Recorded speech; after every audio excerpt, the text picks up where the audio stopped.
not ready to go yet, okay? I'm not ready. You gotta wait. I got shit to do. I'm in the middle of something, all right? Just hold on.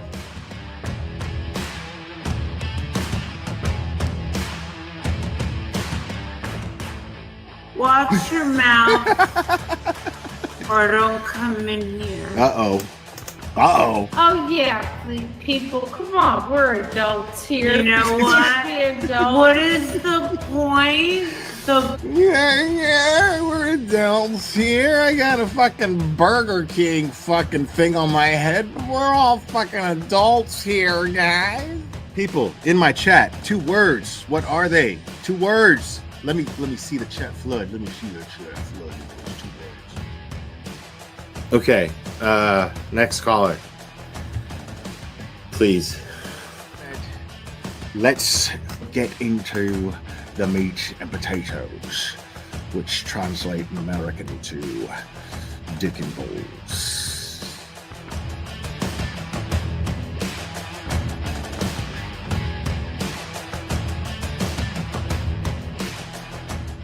I got flip-flops. These are my flip-flops. Yeah, I really like my flip-flops because I can put them on. Because look, watch me put them on. I can put them on all by myself. Watch me put them on. Look, are you watching? Look, these are my flip-flops. Thanksgiving Day. I remember it clearly. It was Thanksgiving Day. I was inserting myself in somebody else's fucking business as a cash grab, and you know. This channel is harsh reality. Karen Yak se jodió la sucia vida. Amen. This is Jonathan Lee Riches. I have cheeseburgers. I'm gonna put cheese on them. I'm gonna make sure that I have my hamburgers because I'm a big boy now and I can make the hamburgers. My mom lets me use the stove now.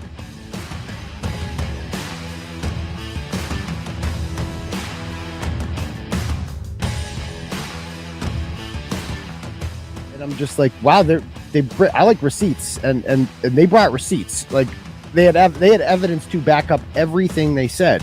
And I'm like, okay, well, there's got to be another side to this, right? Like this can't, no, this is too fantastic. Yeah, because you're not going to just jump to the conclusion that there's a conspiracy amongst cops to cover up a murder. You know what I mean? Yeah, I mean, cops and just like soccer moms and shit. Like that's what made it even crazier. Like, yeah, get it, Betty. Yeah, did you have a close relationship with your mom? Get it, Betty. Oh, of course, I still do. Yeah. My older sister was kind of sad. She was more of the prissy girl that likes going. That is the best shit fucking shopping ever. for dresses with mommy. I was the tomboy that liked playing with the cute. Shout out to Cherry for just being easily the most faithful and loyal supporter that I've ever had. That someone could have that tenacity with loyalty. And I'm really blessed to have someone like Cherry be part of this channel and in my life. So it means a lot. And yes, I named him after Mr. T and Rocky. Say, woman. Say, woman. Say, woman. Sit your old man ain't got no heart. Why don't you come down to my apartment tonight and I'll show you a real man. Oh my God, I'm so in love with this little dude. Yeah, I'm gonna go ahead and wrap this one up. I love you guys very, very, very, very much. And we will do this again very soon, my friends. Oh, say bye. Say bye. Oh, I love you too. Give me a kiss. Oh, I love you. Bye, guys.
Man, shit hits different at night, don't it?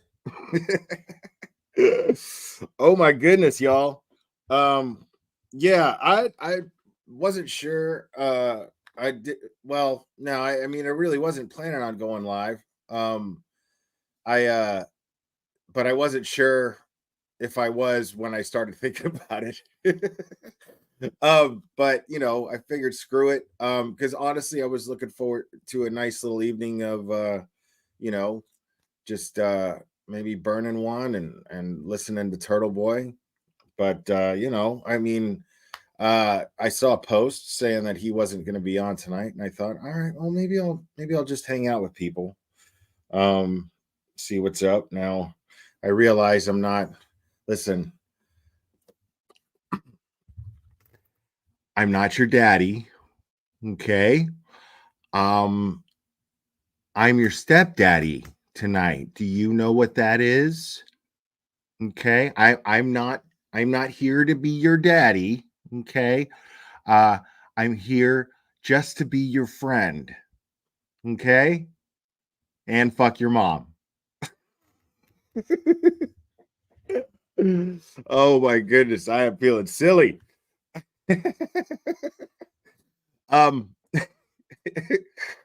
no, yeah, man. You know, yes, I'm your stepdaddy.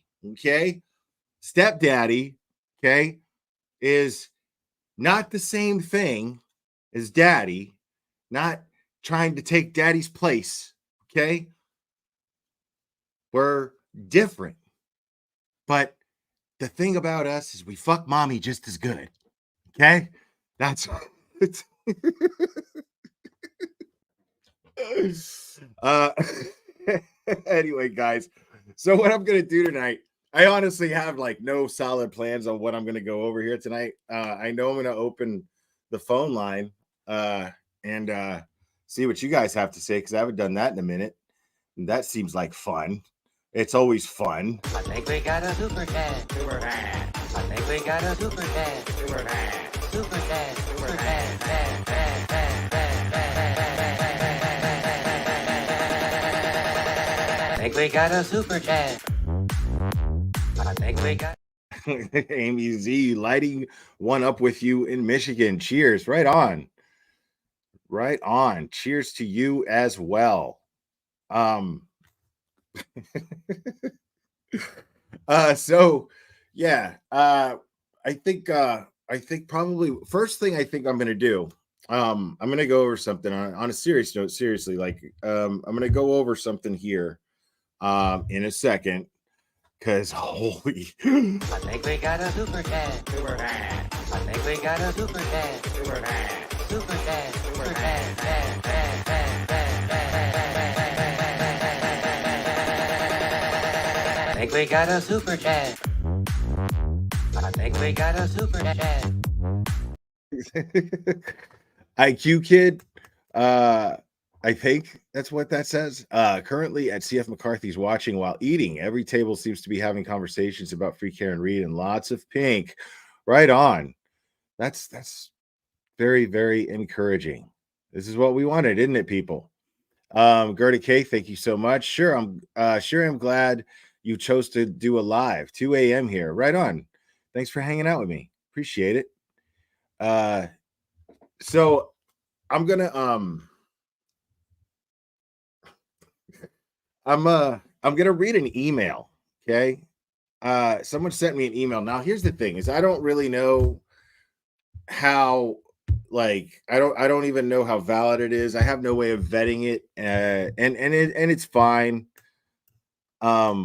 Calamity Jade, thank you so much. Crazy man, I thought we were friends, so here's one for you. I've never seen Die Hard. What? Okay.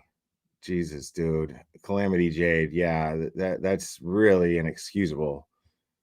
I mean, you've never seen Die Hard? What? What the fuck?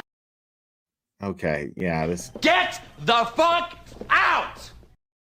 Yeah, no, it's not acceptable at all. Who the fuck hasn't seen Die Hard? Jesus. Like, it's the kind of movie that you just can't escape from. Like, if you're fucking out in public Christmas, you're gonna walk by somewhere that's showing Die Hard. Like that's gonna happen. It's crazy. Have you not seen Die Hard? But thank you, Calamity Jade. Go watch Die Hard. Wait till Christmas because it's absolutely a Christmas movie. So yeah, I'm gonna read an email. Give me a second here. I'm gonna pull this thing up. And I debated reading it. I don't think I'm gonna read the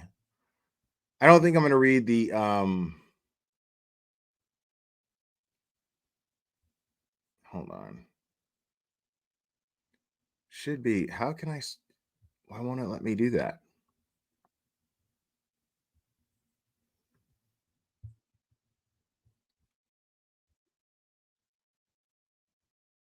Okay. I don't know why it's doing that. Okay, I guess I'm just gonna have to read it from my phone. So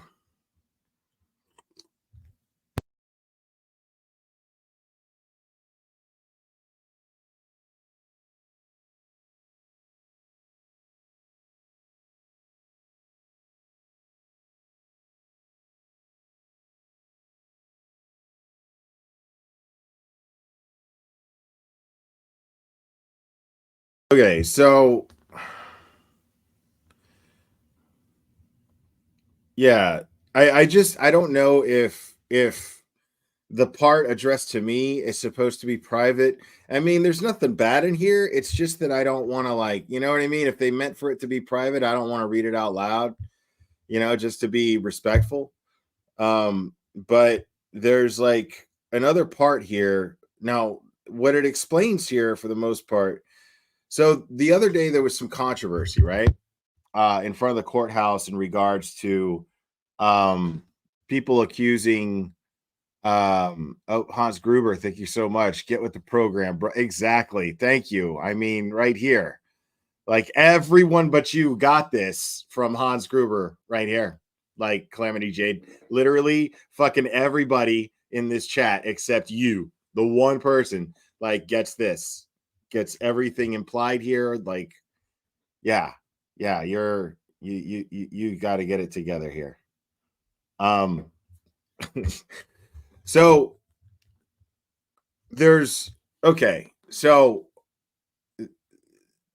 Krusty Panties and Psycho Host Beast, Katani, and some other people showed up and were talking about Karen Reed supporters showing up to the VFW to harass John O'Keefe's family.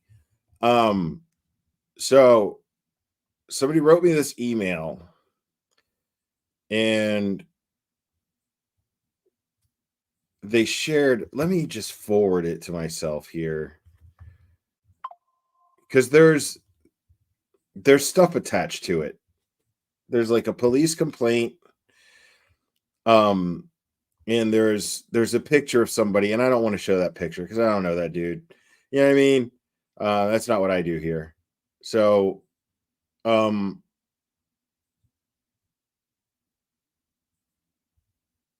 so there's somebody who wrote this letter, and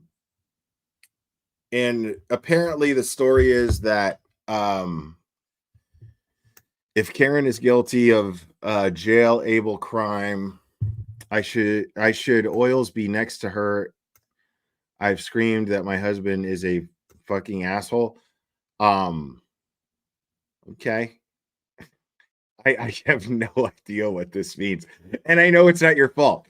I totally know it's not your fault because you it's the super chat type thing. It's all messed up. But I have no idea. I'll try to read it again, okay?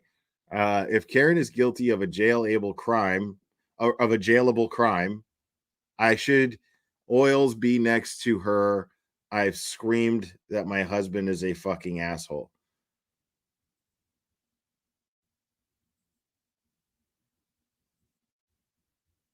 I don't know. Okay. Try not to scream at your husband. I don't think your husband's a fucking asshole, dude.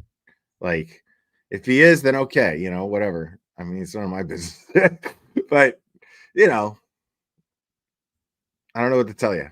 But thank you. So this email, right?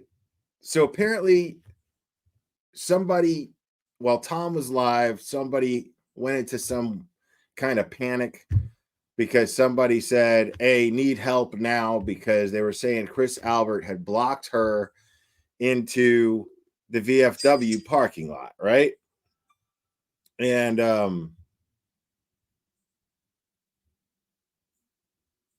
Sarah, thank you so much for the Venmo. I've been watching you all day for a few weeks, and you do a great job. Love the chill vibe and good humor. You're an easy, enjoyable person to be around. Thank you. Right on, Sarah. Thank you. Appreciate that.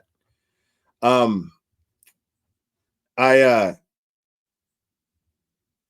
and so someone was like, they were like, need help now, right? And so you hear Tom go, well, I don't know, that sounds shady, I'm not going. And I guess some people went. Okay, now here's the letter. This person, I'm assuming that the person sent it to me because they wanted me to read the letter. um I'm just doing a solid here. I just want you to know, I honestly don't know how valid this is. I don't know who this is actually coming from necessarily. The person is anonymous, and that's fine. They should, but it's a nice letter. So I'm just going to read it, and then they could take it however they want to take it. But I'm going to read it because it sounds pretty nice and sincere. And I just want to say I'm not anybody to speak for the supporters of Karen Reed out there. That's not, I mean, these people are grown-ups who are more than capable and have been doing a great job of speaking for themselves. So I don't, I don't want to try to assume some sort of role here. I'm just saying it was sent to me, and as a courtesy, I'll read it. I've got a platform here. It sounds nice. So I don't see how it can hurt to share something that seems nice. I just kind of skimmed through it though. Let's see. And I'll read it out loud here. Dear O'Keefe family, I am writing to offer my sincerest apologies for any distress or discomfort caused by my presence at the VFW in Dedham. I had no idea that your family was there, and I would never have gone had I known. I was informed that the Albert and McCabe families had rented the venue for a verdict party, and I was only there because I was told a Karen Reed supporter needed urgent assistance. The information I received was that Chris Albert had blocked this person in and that they needed immediate help. This was the sole reason for my presence at the VFW. I never intended to cause any distress or intimidation. It deeply troubles me to think that my actions may have added to your grief. Excuse me. I wholeheartedly assure you that I would never want to hurt a grieving family. Upon realizing that your family was there, I felt awful. It is important to me to clear up any misunderstandings and to stress that no one who went there intended to harass anyone. We now understand that this is where your family is waiting during the jury deliberations, and we will respect your space and ensure that no one goes near there. I hope this apology helps to clarify the situation and convey my sincere regret for my unintended harm caused. With deepest respect, woman in pink shirt and baseball cap.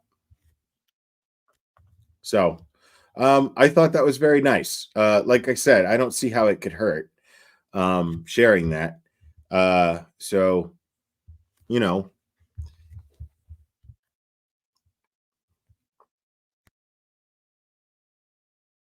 so I mean, yeah, the only issue that I take with this is like, you know, I get the whole like, um, I get the whole instinct to just act and go, in a situation like that, especially with everything that we know and what they're capable of. What happened to Aiden just on Sunday, this past Sunday, so I get that, but it's real important. I would recommend personally that the first thing someone does is call the police in a scenario like that.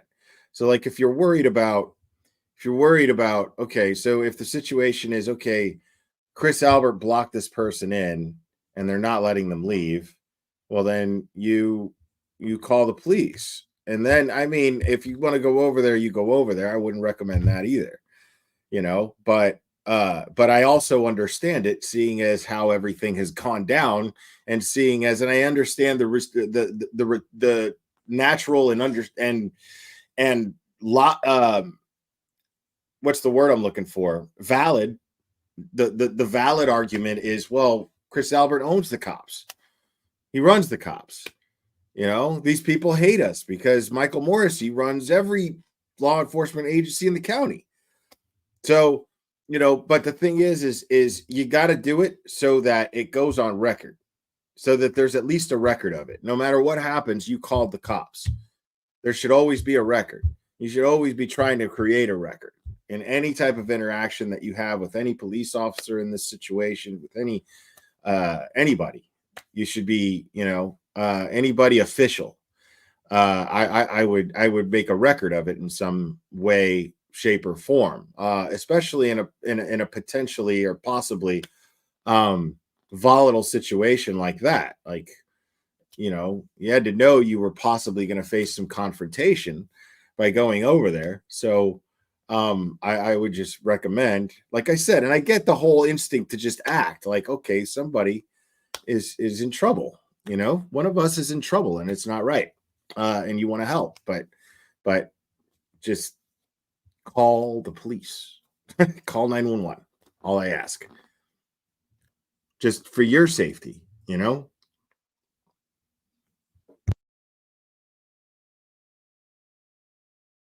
Right. Absolutely, Paul. Absolutely.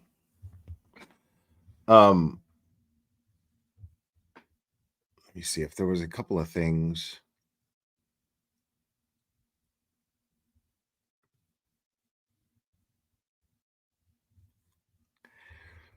Yeah, let's watch the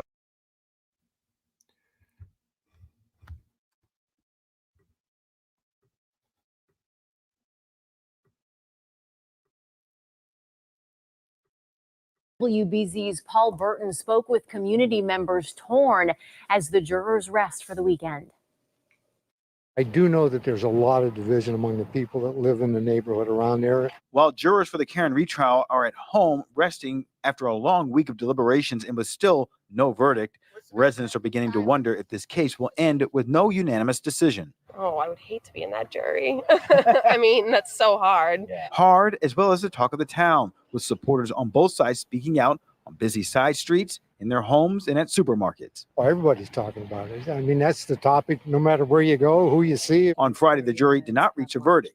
Legal analyst Jennifer McCabe. If the jury still cannot reach a unanimous verdict, then the judge will declare a mistrial, or what we colloquially refer to as a hung jury, which means that there will be no guilty or not guilty finding against Karen Read, and she could be tried again. Supporters on both sides have been camped outside the courthouse all week long and throughout the trial. You think she's innocent? I certainly do. It certainly has the town divided. I think it has wakened up the towns because of our police department, and I think that we have some very undertrained police. But it seems like most of the people I know from Canton are certain that my man was like, what do you think? Just chilling. He was like, as long as I don't gotta move, you can interview me, dude. I think that it has waken up the town, meaning that's my passive aggressive way of saying you woke my ass up. Oh my God, dude. So funny, that poor guy. I think she did it by accident. So I think a decision, a verdict, a hung jury, whatever the case may be, will come to us by Monday afternoon, the very latest Tuesday morning. I do think it's going to be a hung jury. And given the split among people in general, I believe that that's carrying over into the jury. Well, many people thought the trial would be over by now. Deliberations will continue again back on Monday. people hoping the jury will finally reach a verdict. In Canton, I'm Paul Burton, WBZ News. And we will continue to bring you live updates right here on WBZ, as well as streaming on CBS News Boston. Deadlocked, an unexpected twist in the controversial Karen Read trial, as the jury said they couldn't reach a verdict earlier this afternoon. At least not just yet, as the judge ordered them keep deliberating. Good to have you along tonight. I'm Dan Janik. Patrice is off. So the big question is, what's next? Tonight, Team's Leanna Falk is live in studio after speaking with our legal analyst. Leanna? Yeah, Dan, this jury has been considering the fate of Karen Read for over the course of several hours and 4 days. The fact they have not yet come to a conclusion suggests the controversy outside the courthouse is being felt inside as well. The Commonwealth versus Karen Read. The fourth day of jury deliberations in the Karen Read murder trial began at the Dedham Superior Courthouse. I hit him! I hit him! As a growing number of fans and foes wait for the fateful decision. I could not sit there and let an innocent woman be framed. And the case climbs closer All right, to Rita. a possible mistrial. We have been unable to reach a unanimous verdict. Clear your heads, have lunch, and begin your deliberations again. The judge sending the 12 jurors back to deliberate and determine whether the Mansfield woman is guilty or not guilty of killing her Boston police officer boyfriend, John O'Keefe. At this point, we have no indication from the judge on the status of those deliberations. Instead, I took my questions and concerns to NBC 10 legal analyst Mark Dana. What's going on in that jury room right now is that there is a minority of people that were persuaded by the defense that either she was framed and that there was a cover-up. Dana says come Monday, the judge will likely issue an Allen charge or special instructions to help the jury come to an agreement. You're the ones that were picked. You need to go in there and come to a verdict. Sometimes that works, sometimes it doesn't. And if it doesn't, Dana says the judge has two options: force them back for a third time or declare a mistrial. I would be surprised if people changed their positions and came back with guilty. A show of strength from both sides of the courtroom, according to Dana. You had really two very different theories on what happened here. And all the defense needs to do is get one or two people who believe that theory, and you've got a mistrial. The jury will return to the courthouse on Monday for day 5 of deliberations. Live in studio, Leanna Falk, NBC 10 News 19. Now at 6 o'clock, a deadlocked jury in the Karen Read trial is now home for the weekend after telling the judge that they're unable to reach a unanimous decision. Well, the judge ordered the jury to get back to work on Monday. Thank you for joining us. I'm David Wade. And I'm Courtney Cole. Lisa is off. Now, the jury has deliberated now for nearly 22 hours so far. WBZ's Christina Rex kicks off our team coverage tonight from the courthouse in Dedham. I am writing to inform you on behalf of the jury that despite our exhaustive review of the evidence and our diligent consideration of all disputed evidence, we have been unable to reach a unanimous verdict. Yeah, I don't want to hear that shit. The jury deadlocked, telling the judge after roughly 17 and a half hours of deliberation that they can't agree on a verdict for Karen Read. But after a 10-week trial, Judge Cannoni told the jury they have to keep trying. When it comes, I'd ask you to clear your heads, have lunch, and begin your deliberations again. It's the judge's discretion when to declare a mistrial based on a hung jury. Okay, shut up. Oh, wait. A deadlocked jury nearly caused a mistrial in Emmanuel Lopes' murder case. I predicted it. And I will say this, it's a tough case. There's no question about it. Legal expert Phil Tracy says he saw a hung jury coming for Karen Read because the facts of the case are so polarizing. He thinks there will be some results before the 4th of July. I think she'll have them back on Monday, maybe Tuesday, but by Wednesday, it's over for both sides. It's a hung jury. Everybody predicted she'd be found not guilty. Including her own attorneys, Tracy points out. Defense counsel Jackson has been more or less very cocky about the outcome of this case. He said a lot of times to the press, to you, that, it's going our way. The case is falling apart. These are exact quotes. I would never do that because I know that juries are unpredictable. The jurors asked for an extra half hour late Friday afternoon, sparking anticipation of a verdict, but still none after nearly 22 hours of deliberation. If there is a hung jury and a mistrial, it's up to prosecutors to decide if they want to try this case all over again. The government would definitely try it again. There's somebody is dead. And so you have to, for his family's sake, for his mother's sake. Like, listen, do you think seriously like that there are jurors that aren't going home? I mean, there's probably one or two maybe, but these jurors are going home and talking to their families about this shit. You know what I mean? Like, I guarantee you, everyone's fucking talking about this case locally. Dude, when I did this poll originally, like it was like 75% yes. When I did this poll, when I first started talking about this case, it was like 75% yes, Massachusetts local. Look at what happened.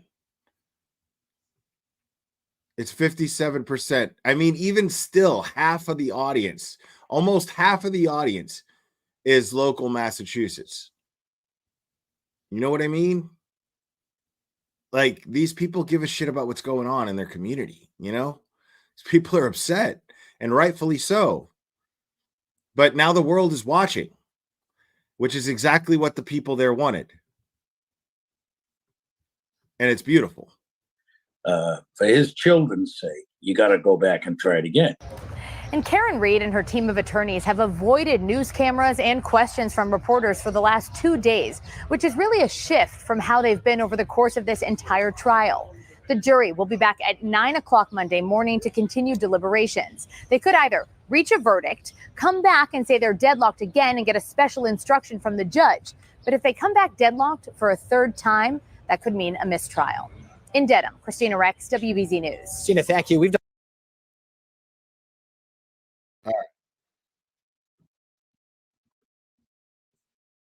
All right.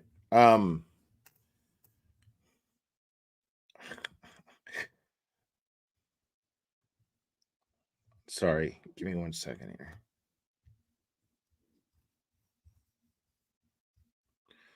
Oh wow, there's new images of the new Superman. I'm already like, when it comes to shit like that, I'm already kind of like I'm looking forward to it, but I'm still kind of like, eh. I used to get fired up about that shit. Now I'm just like, another Superman, cool, you know? Like, how many are there gonna be? I'm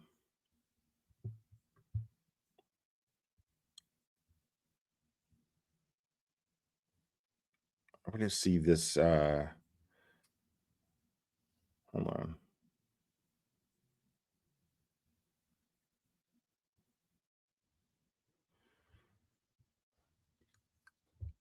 Yeah, let's go over this real quick.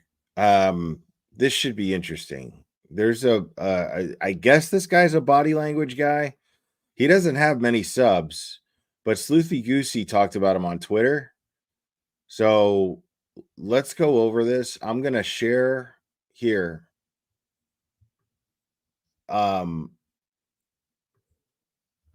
And then I'll pin it.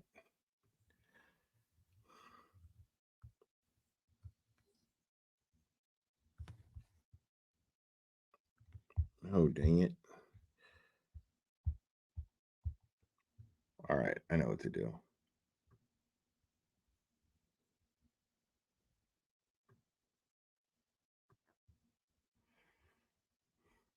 Okay, there we go.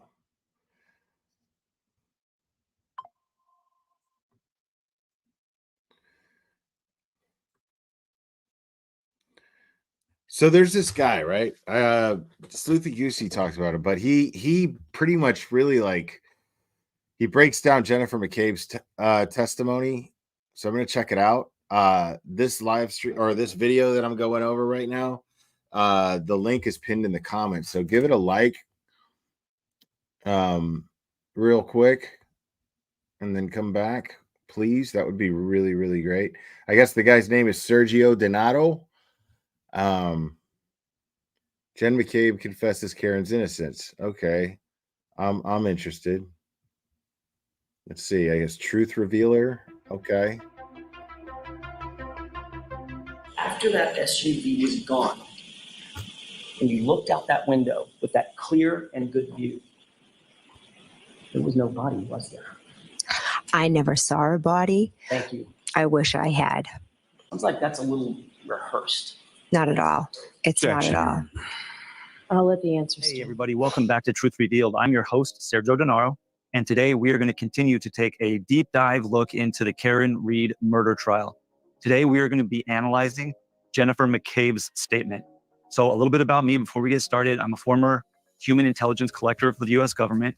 I'm a retired federal agent from the Department of Homeland Security. And I want to start off this video real quick by saying thank you to my new subscribers. You guys are really helping me to get my channel off the ground. This guy's awesome. Hold on, I got to read something. So Lori just sent me a PayPal and says, thanks for keeping us sane as we wait for the verdict. Thank you. You guys are keeping me sane. I appreciate it. Seriously. Thank you so much.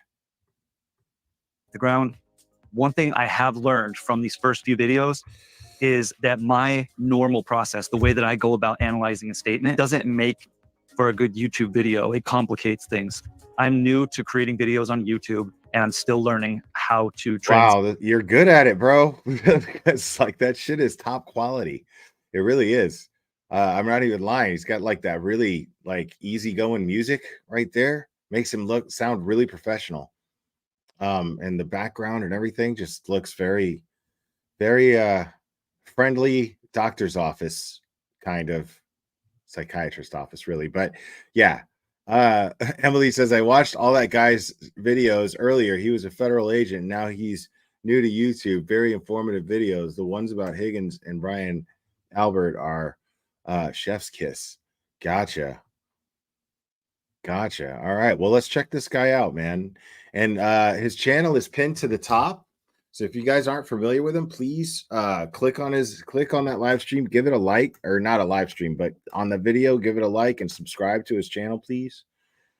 Transition what I used to do as a job into what's interesting on a YouTube video. I was mixing my expertise, which is deception detection, with my theories about what could have potentially transpired that evening. Now, that's a normal process for me. As I'm looking at each individual statement, I'll begin to create a timeline and a potential narrative. Then what I do is I go and I look at more narratives and I create individual timelines for each one. And then when I'm done looking at everybody's narrative, I superimpose them all on top of each other. Somebody gifted 5 memberships. That was Kat Randall. Wow. Thank you so much.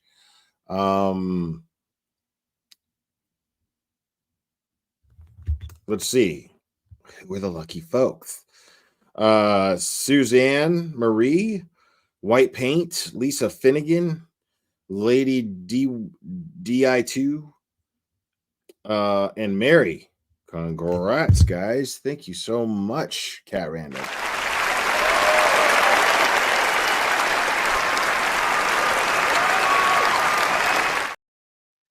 And Psycho Cunt says, hi, I've been quiet, but here, and I love you all. Right on, Psycho Cunt. Thank you so much. Remember, for 17 months.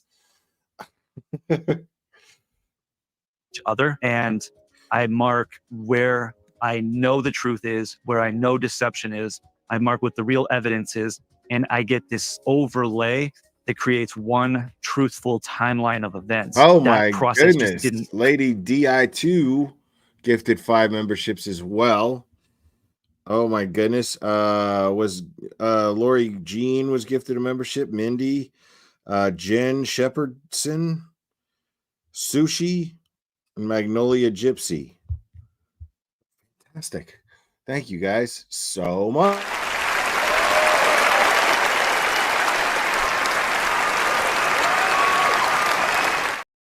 Thank you, Lady DI2.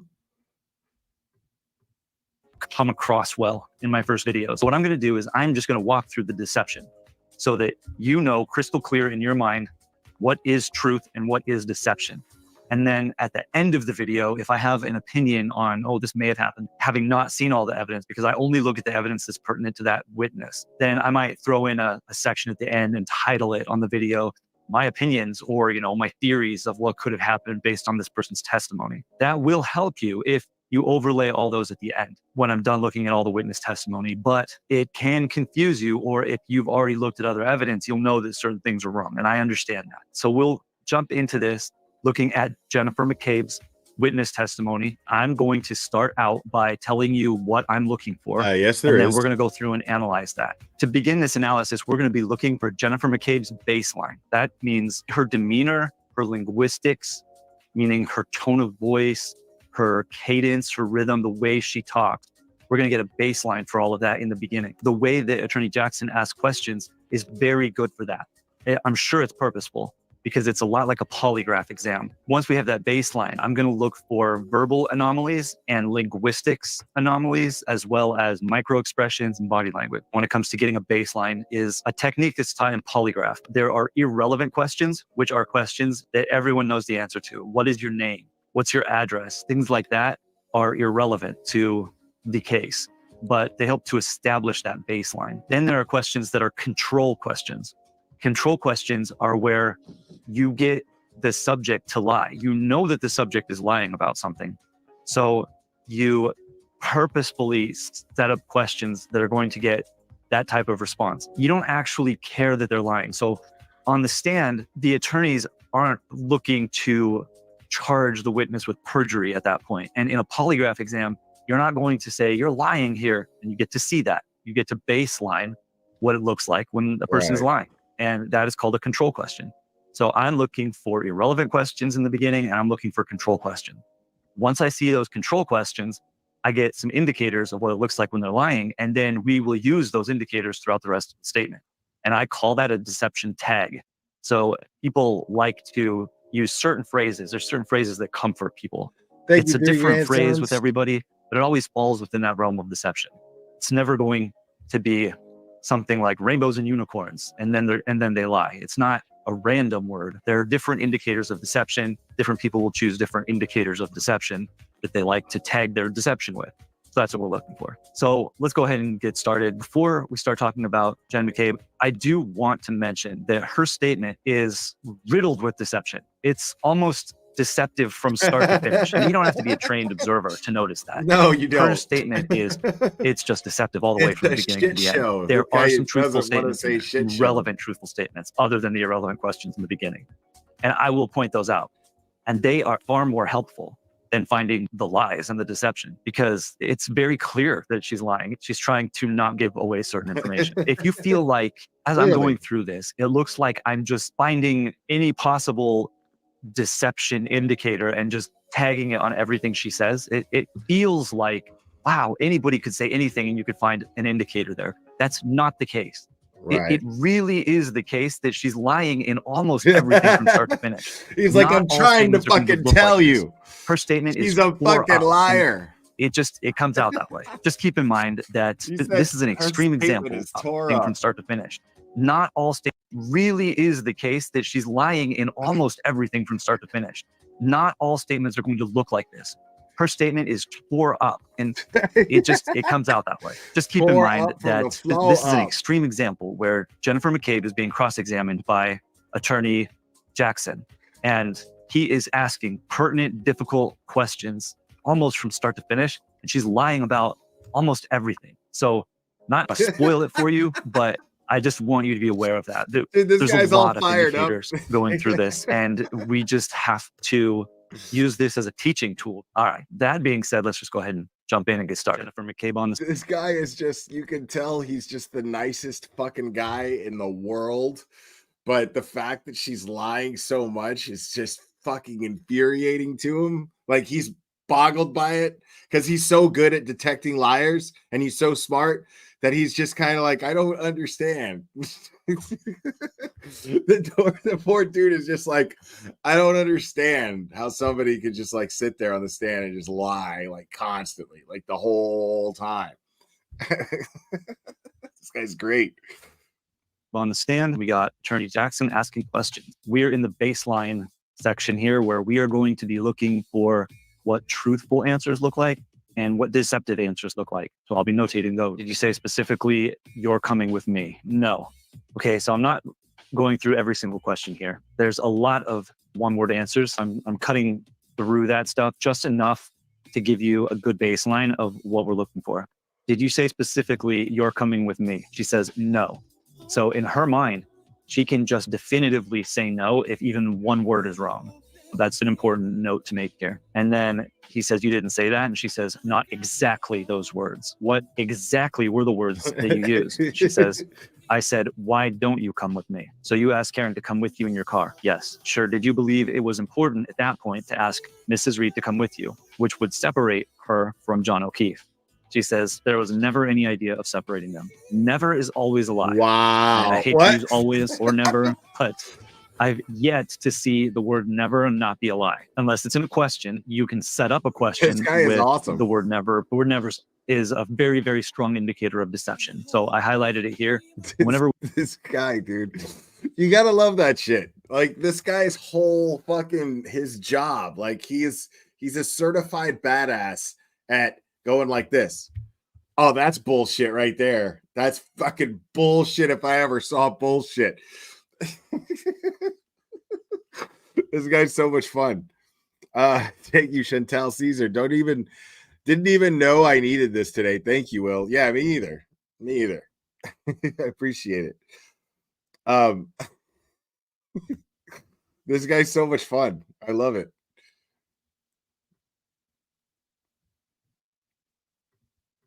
Whenever we have a very strong indicator of deception, I highlighted in this teal color. So there was never any idea of separating them. I wondered, why does Attorney Jackson keep asking that question? In the beginning, he keeps asking her, were you trying to separate them? Were you trying to separate them? And I had no idea where he was going with that. But this answer leads me to believe that he was asking that for a reason, because she's being deceptive about it. Then Attorney Jackson says, except for the fact the idea was you're coming with me, not you two are coming with me, correct? And she says, incorrect. Right. She has that vocal inflection that goes along with that. I highlighted this as deception because what he says here is you're coming with me, not you two are coming with me. That is a very direct statement. The idea is that she's going to take just Miss Reed. The question doesn't even insinuate any malicious intent, but she has no problem in saying incorrect. When she says incorrect, that is an indicator of deception. It does not mean what he said. So this guy's awesome. He's like, it's not even a reason to lie. You know what I mean? Like, it's not even anything like it doesn't indicate anything nefarious at all that you would separate them. It really doesn't, you know, like if nothing happened and you know what I mean? Like if nothing happened, then it's perfectly, why not just be like, okay, yeah, I guess I did say that, you know? Okay. You know what I mean?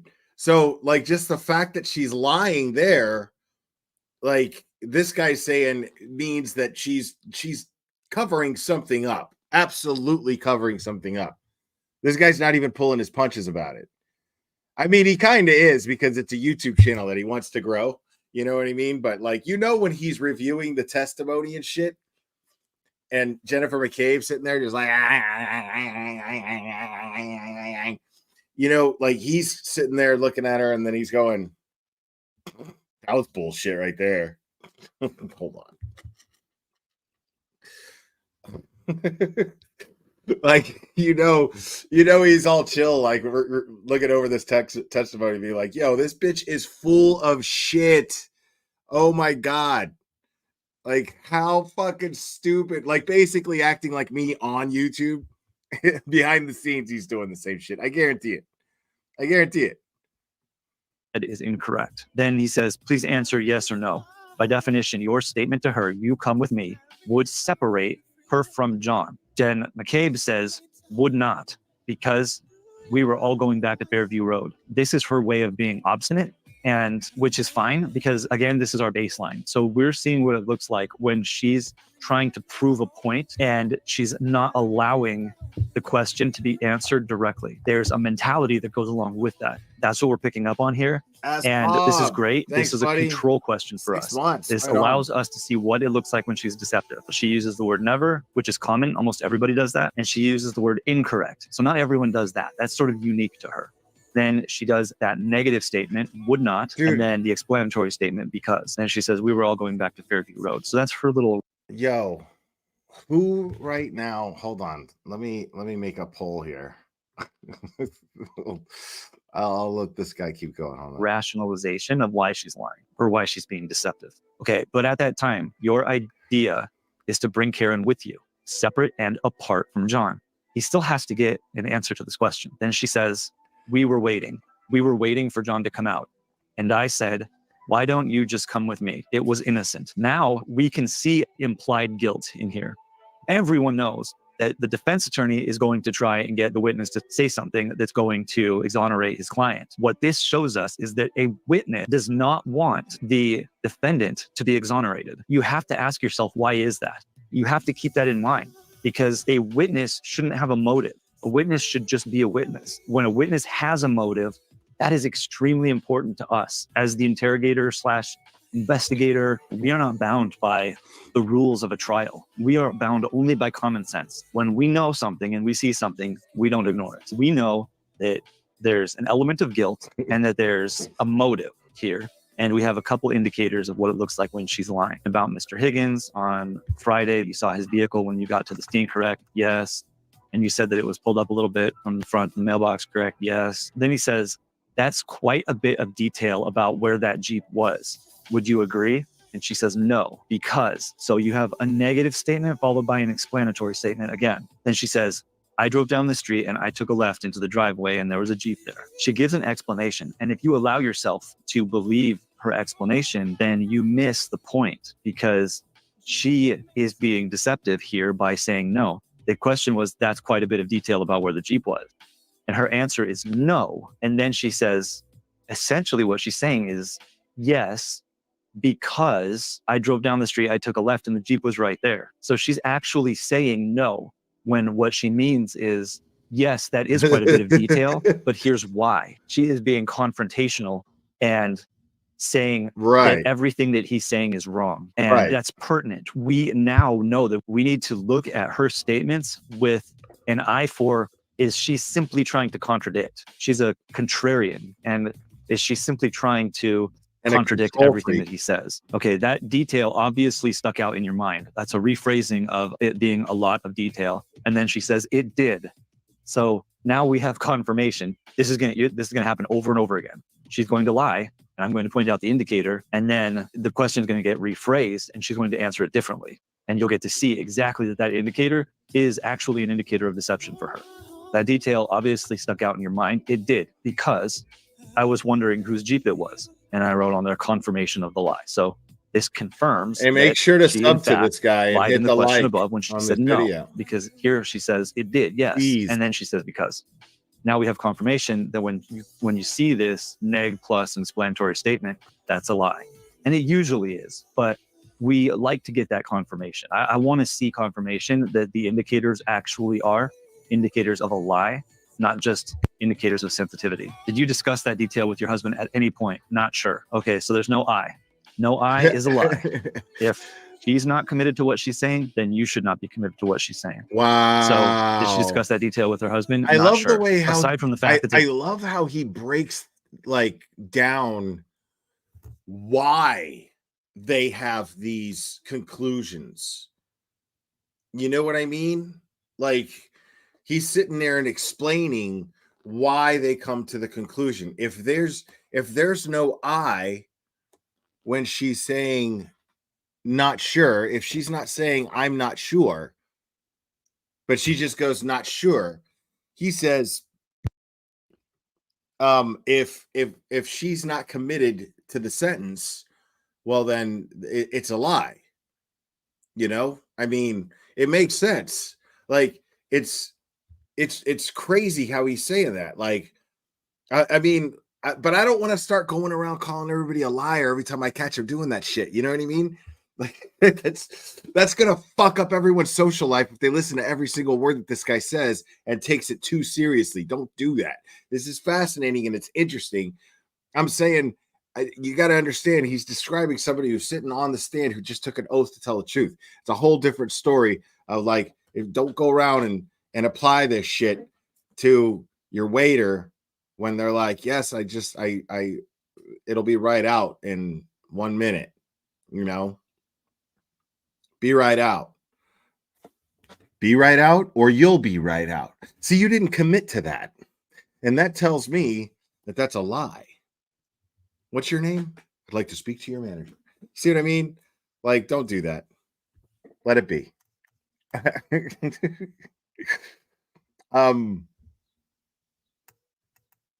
62% of you guys, 62% of you guys, 63. Okay, no, it's back to 62. 63 again. You're gonna be thinking every time you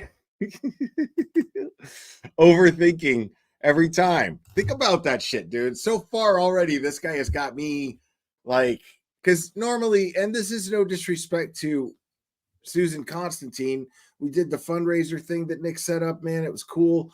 I mean, sort of for the most part.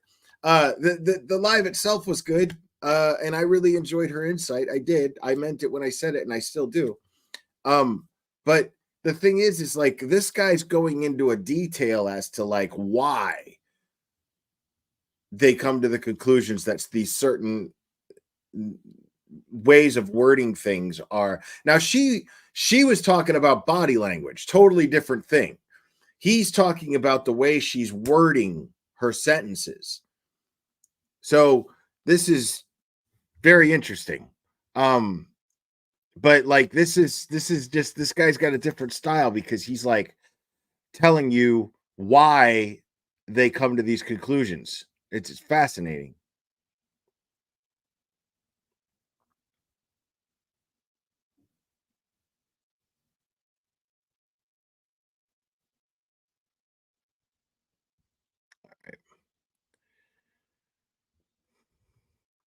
If there's no I there, that's also a reduction of commitment. Not sure. She's not saying no. She's not saying yes. And what she's saying is no comment. So he says, you're not sure. You might have. I'm not. That's not what she's saying. What she's saying is, I have a secret document that I think you need to say.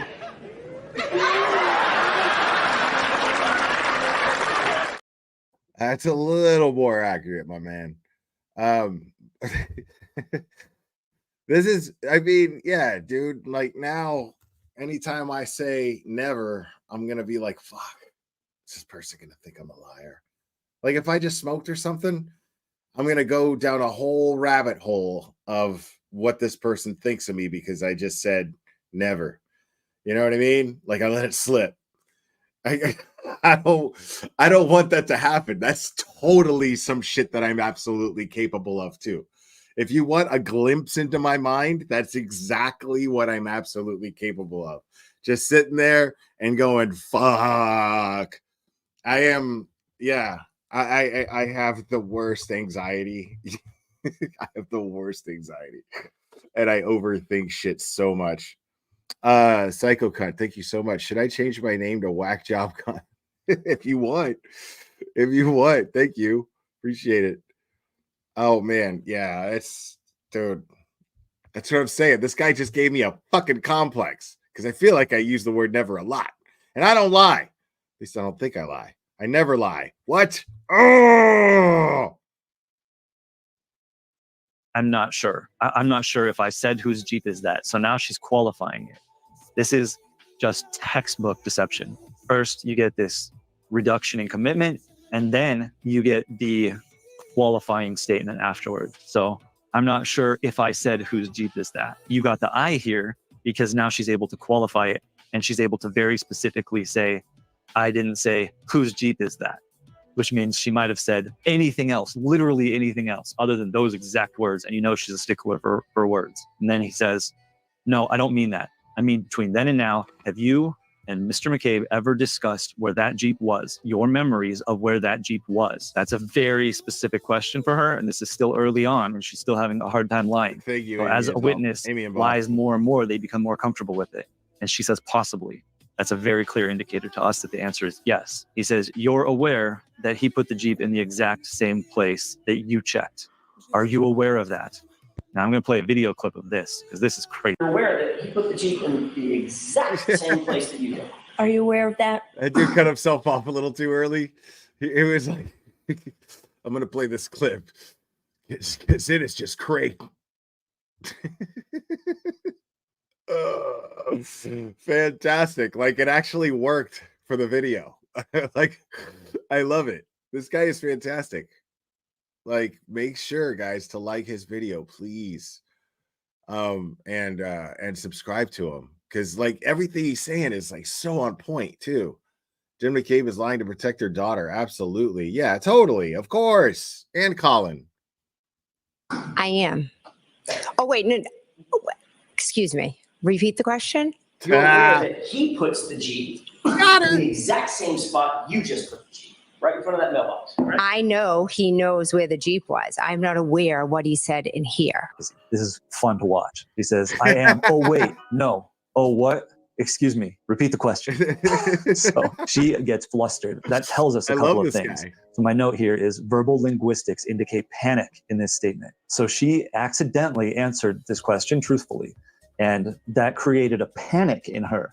So that means that not only has she rehearsed these statements, you'll find out later with her little group, but there is very clear direction for her to say very specific things to the point where when she slips up, she panics. So this tells us that the verbal linguistics indicate panic, which indicates collusion here, and should be remembered for the future. You're aware that he puts the Jeep in the exact same spot, right in front of that mailbox. I know he knows where the Jeep was. I'm not aware what he said in here. This is a perfect example of what I mean by a statement being rehearsed. She has very specific ways that she has rehearsed phrasing things. This is a powerful indicator that Ms. McCabe is aware of collusion and has rehearsed how to phrase sensitive areas. This is also an indicator that she is intelligent, but a very bad liar.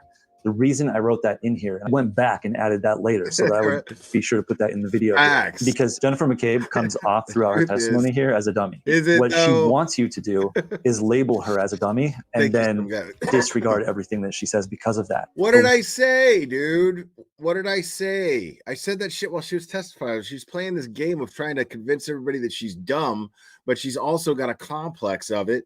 So she would sit there and fucking say smart, try to sound smart through her vernacular. Some guy with cancer, thank you so much. Jen McCabe is an honest and truthful person. She told us, and you don't want to challenge her. Yeah, like it's, I mean, and anybody could have seen it, you know what I mean? But like, it's cool that this dude is like pointing it out just via like this transcript. But we won't do that. We are going to seek the truth here. There are statements in here from the attorney where you can tell that she is actually confused on very, very simple statements. But that happens far less than she makes it appear that it happens. She tries to act confused everywhere. Oh, my bad. On every question, no matter what. She acts like everything is confusing. But she at least has a good memory. She is good at repeating rehearsed statements. I will start to highlight when she phrases something exactly the same way at numerous points throughout the statement. That's clearly rehearsed because she says it exactly the same way every time. And then there's other places I'm going to show you where when she makes a mistake, she'll start to talk under her voice and she'll start to repeat to herself what the rehearsed way of saying it was. So it's almost like watching a child on the stand because the way that she thinks out loud or repeats things to herself makes it very clear. It makes our job very easy. All right, so when I say she's intelligent, I mean she's more intelligent than she makes herself appear throughout this. I just want you to keep that in mind. Does he know where the Jeep was? Because you told him what to say about the Jeep. And she says, absolutely like not. Saying a positive affirmation. That's how you know she's a liar, because she tries to convince people that she's dumb while she's subconsciously trying to convince people that she's smart, because she has this instinct, this fucking disorder where she needs to be the smartest one in the room. She's one of those people. Information to that question before you say a negative statement makes it much easier, because it's like you're tricking your brain saying, I'm going to tell him the truth. Absolutely not. And you just throw the not out there. It's clearly very difficult for Jennifer McCabe to lie. So she has rehearsed her testimony extensively, and we'll be able to see that. But when she gets to a part where she either doesn't remember the rehearsed part or she hasn't rehearsed it, you're going to see very specific deception tags. So absolutely not seems like a deception tag, and we'll see if we continue to see that throughout here. Then we have a sensitivity tag, which is because it's an explanatory statement. So you told him what to say about the Jeep. Absolutely not. It's because we drove together in the car, and I asked, I possibly could have asked. So she tries to lie. She does her best to try and lie directly, and then she immediately has to undo it because it's very hard. It's extremely stressful, and she couldn't help but rephrase that and say, I possibly could have asked. So her body language here is an aggressive head shake, meaning she shakes her head no. She is scolding herself to her mistake. Ms. McCabe is very expressive, so body language, linguistics will be an important part of reading her. We're going to take a look at this video here and put this in context. You know where the Jeep was because you told him what to say about the Jeep? Absolutely not. It's because we drove together in the car, and I asked. I possibly could have asked. I put evasion here. Oh, you left out I a good part of the asked, driveway, and correct? then I she says possibly that could could have have been asked. his interpretation or an error on his part. So now she's blaming Trooper Proctor. And this happened a lot in a previous statement where I believe it was Higgins that was blaming Trooper Proctor for misrepresenting his words because they definitely changed their story quite a bit from the time they were first interviewed to being on the stand. You see them saying, my testimony is different because he wrote it down wrong. Do you think he's wrong about what you said? And she says 100%. All right, this is a new deception tag. 100%. Let's see. I 100% said it was straight out the front door. 100%. So we have this. Whenever somebody goes 100%, bro, they're a fucking liar. That's so funny. Rachel Rodriguez. Oh shit. Said thank you for all you do. Thank you. Appreciate you. This rehearsed statement again. So we have evasion and a lie. This 100%, we're going to see that again. So let's move along here. Okay, next question, please. And during the course of that conversation, you never once, Ms. McCabe, not once mentioned a several-ton Jeep with a snowplow attached to it, did you? I'm not sure if I did or not. So that reduction in commitment tells us with certainty that she did not. Let's take another look into that. Would that refresh your recollection to see that report? I'll take a look at it. So now she's looking at the report, but we already know that she's going to, if something that she said is going to be incriminating to anyone other than Ms. Reed, then she's going. So if I say 150%, like I do all the fucking time, like, does that mean that I'm like, that much more of 50% more of a liar than somebody who says 100%, you know, like, is it like that much more caution to have? Like, is it a bigger red flag if I go 150%, which I do all the time, by the way? Going to say that it was written down wrong. Okay, and when you said where you remember this vehicle being, you placed it in the exact spot where you're now saying there was a Jeep with a snowplow, correct? Incorrect, which means correct. Then she says, I never placed Miss Reed's car in the spot where Mr. Higgins' vehicle was. So now we have two indicators of a lie, incorrect and never placed Miss Reed's car in the spot where Mr. Higgins' vehicle was. And we already know this. She said that in a prior report. So what this does is this gives further verification that when she uses the word incorrect and she uses the word never, it's a lie. In fact, it's a direct lie. Next question. I will, and you never mentioned, according to that report, that one word about a Jeep, right? I may never have been asked about the Jeep. Okay, so she may never have been asked. That obviously is a lie. Right. Because what he asked you was, what did you observe in front of the house, ma'am? That's what he asked, wasn't it? And she says, no. Wow. Mickey Ramey, thank you so much. Are you high? Because I am, and this is fun as fuck. Listen, don't you have didn't you smoke in high school? Didn't you learn that etiquette? Like, you don't roll up on somebody and go, hey, are you high? Hey, man. You know what I mean? I'm just kidding, but I guess it is pretty obvious that I ate a gummy before I started here. But yeah, most of the time when you see me, maybe a little more than other times, but yeah. Yes. The answer is yes. Carrie Murphy, thank you so much. I am just like you, filled with anxiety, total overthinker. This ruined me. Seriously, you're great, and I enjoy watching you. Hallelujah. I always say 1,000%. Calamity Jade, thank you. Now when you say you'll see us very, very soon, we know you mean whenever. I feel like it, or whatever. Liar. P.S. I'm just messing with you today. It actually, I mean, it'll be very, very soon. It's just, it's a matter of perspective. But I'll admit it means whenever the fuck I feel like it. There's rarely, unless I'm covering a trial, there's rarely a committed time, unless I'm covering a trial or I have a guest that I plan this ahead of time with. Yeah. So chances are, you're right. It means whenever the fuck I feel like it. But yeah.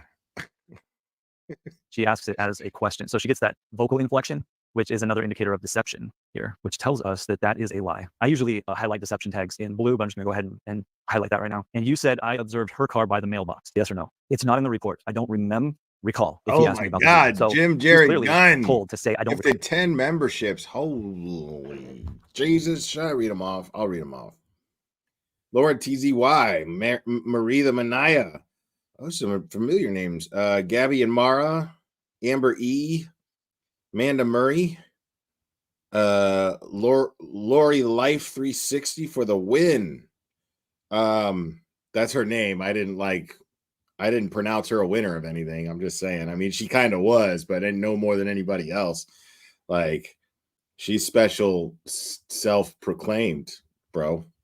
Kid Curran, Laura Christine, Candy Temple. Thank you so much.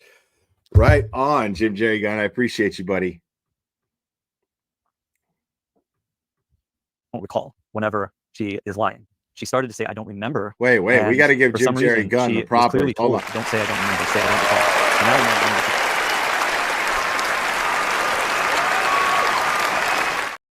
there we go. Says I don't recall. That's a lie. Once again, Ms. McCabe, that's not what my question was. Do you understand my question? Have you spoken to them about their memory of that night and when they came and left? She gives a 7-second pause here. May, and then she trails off. I'm gonna have to show you this part because the whole totality of her response is deceptive. Once again, Ms. McCabe, that's not what my question was. Do you understand my question? Have you spoken to them about their memory of that night and when they came and left?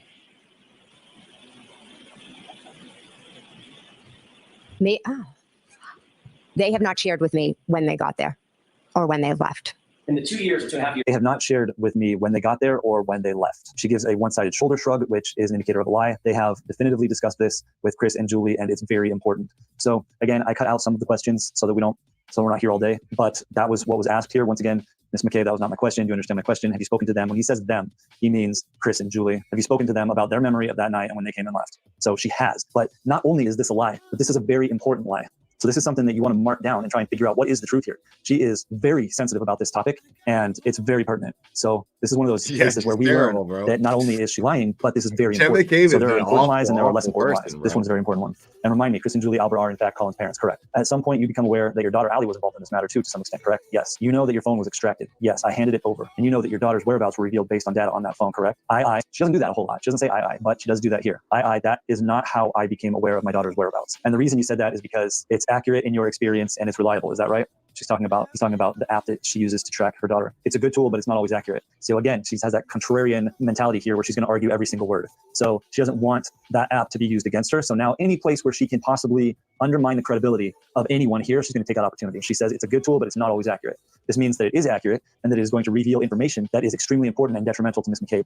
So what's important for us as interrogators here is not to get hung up on her words. We know clearly that this is deceptive, but we want to ask ourselves, we want to constantly be asking ourselves, why? Why is she being deceptive about this point? And then find the answer to that question. Right. So why is she trying to undermine the accuracy of this app?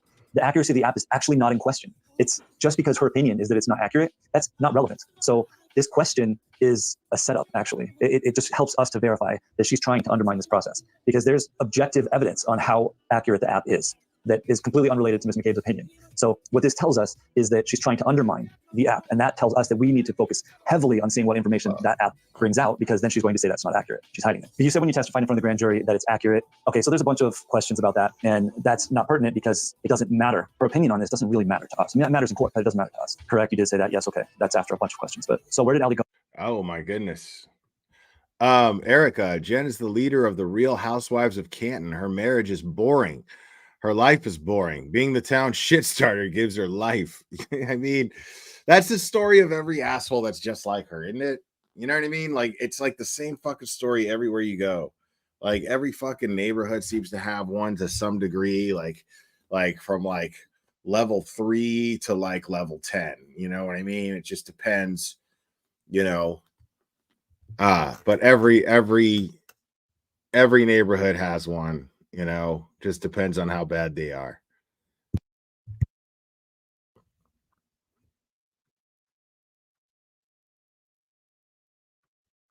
Allie go after she supposedly dropped off Colin Albert? She went nowhere. And so again, there was a bunch of questions, but where did her daughter go after she dropped off Colin Albert? She stayed with Colin Albert. So that's pertinent and relevant. And it was clearly deemed before the trial started that this evidence couldn't be used in court. And so he's able simply to mention this, but there's no follow-up on it, which is very interesting for us. We do not want to forget I gotta that. say, bro, like these people are the worst group of people I've ever seen in my life, dude. I just gotta get that off my chest. The McAlberts, like, are all the worst fucking people I've ever seen in my life, dude. Every single one of them are you know, like everyone that like is even supposedly in question. And then there's others that insert themselves. Like, how is Jill Daniel not on your at least top 10 people that fucking suck the most? You know, like right now, like people can be replaced throughout your life. You know what I mean? Like there's people who could, you know, shoot to the top in a second, see people who can be eliminated, replaced, and then find their way back on the list. You know what I mean? But right now, I can't understand how anybody who is as well versed in this case as most of us are, not look at Jill Daniels as like one of the top 10 worst fucking people they know. Like, just imagine that shit. Like, you know, when she shows up into a room, like people breathe real hard. You know what I mean? Like, you ever notice that some people, I've known people like this. I remember noticing it one time and I was just like, holy shit.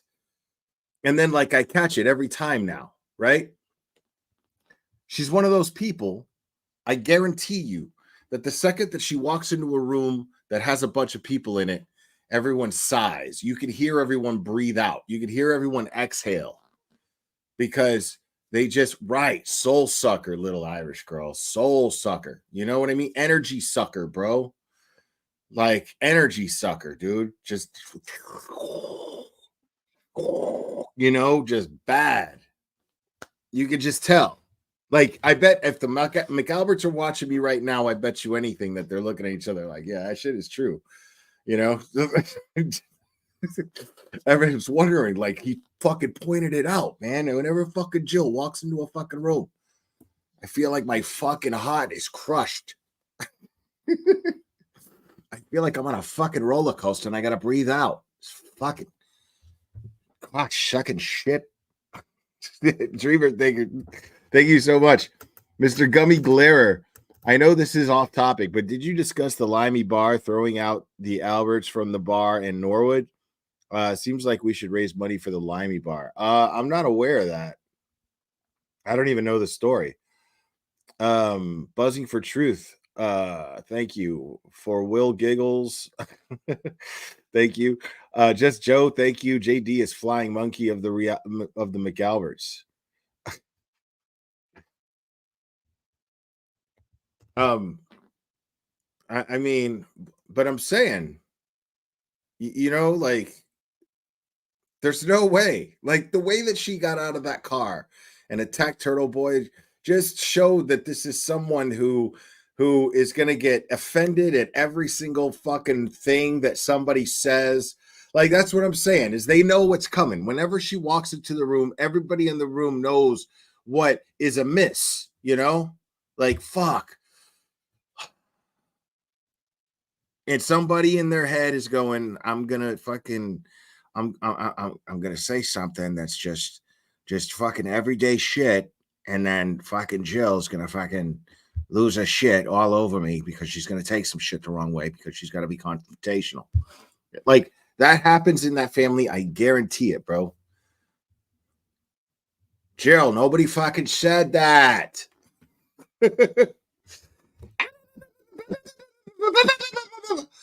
Just looking like a fucking like a fucking old burnt piece of cheese that's hanging off your oven rack, you know, because you cooked pizza in it and just didn't fucking clean it for like a month. It was just big old fucking just dark burnt fucking piece of cheese hanging there and screaming. Fucking screaming at you. Like, imagine that shit. Like, these people live with that, you know? Guarantee it. Like, these people are all terrible, bro. You know, like there's nothing. Like I watched all of them sit up there on that stand, dude. Dude, Colin's fucking terrible.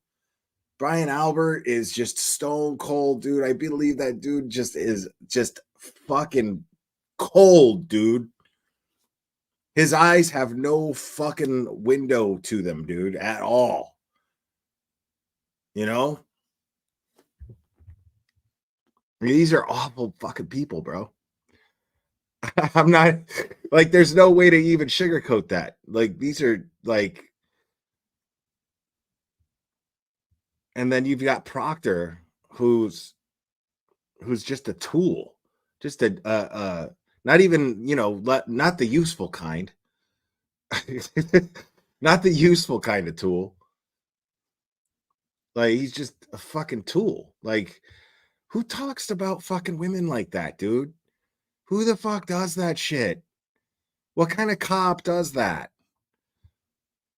Dude, what kind of cop doesn't fucking ask questions? What kind of cop doesn't try to eliminate suspects? What kind of DA's office doesn't try to eliminate suspects? You know, like it's fucking infuriating, dude.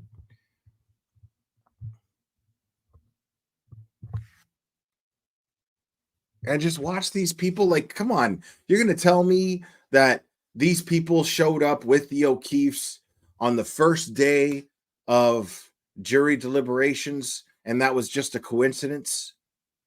That was just a coincidence. There wasn't some purpose behind that. Brian Albert, Julie Nagel, Kerry Roberts. Well, I don't think Julie Nagel. No. Brian Albert, Jen McCabe, Kerry Roberts.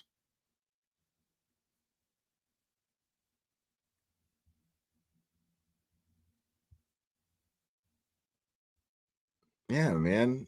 Like, these are fucking dirty, dirty fucks, man. Seriously. Right. Like, all right, I'm gonna go ahead and just get off this thing real quick. That shit's so funny that you guys, like the majority of you, are gonna be overthinking whenever you use the word never. It's funny. I mean, bullshit, dude. Like, come on. That's just not. How is never always. Hold on, let's break that down. Fuck that guy for a second. You know what I mean? Like, okay, fine, but like I'm calling bullshit on the whole never is always a lie. How is never always a lie? You know what I'm saying? Like, I have never killed anybody. That is a fact. I have never killed anybody. You know what I mean? Like, fuck that. I'm calling bullshit on that. All right, I'm good now. See, I'm good now. I'm good now.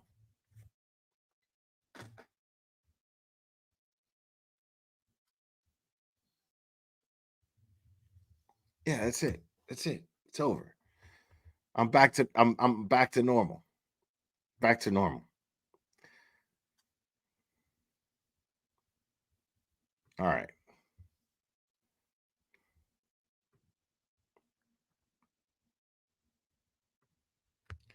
All right, y'all can call this number. I'll take calls for a little while anyway.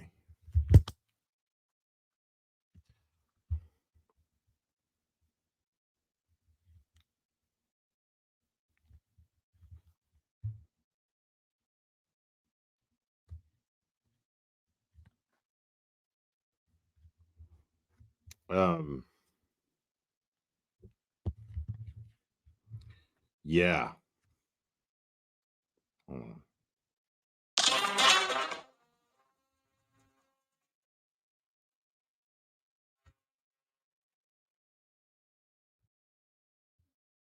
You're on. Who am I speaking with? Hey, this is Joe's Psychotic Breakdown. Joe's Psychotic Breakdown. What's up, Joe's Psychotic Breakdown? I'm actually here right next to Yellow, the truth seeker as well, and we've been following you, Turtle Boy, and LTL for months now. You've overtaken our lives. Wow. That doesn't sound healthy, my man. No, I'm just kidding. I really appreciate it. Like you guys hanging out with you guys has become my favorite thing to do. Honestly, we've enjoyed every step of it. Not so much the actual trial and the fact that an innocent woman is being put on the stand for crimes she never committed, and it's entirely terrifying in the fact that it could happen to any one of us. Agreed. But your coverage of everything is phenomenal, and we just wanted to say that we appreciate everything that you've done, and we're forever grateful to the sacrifice that Aiden has done for all of us, and that's why it's entirely captivating. Yeah, and now the world is watching. You know, it's wild. The world is watching now, and it's a good thing. This is the goal. This was what we wanted, was to get as much attention on this as possible, and everybody collectively achieve this. And I've never been more proud to be a part of something. Absolutely, 100%. All the same, I just wanted to call and say thank you. Well, thank you for watching, man. I appreciate it.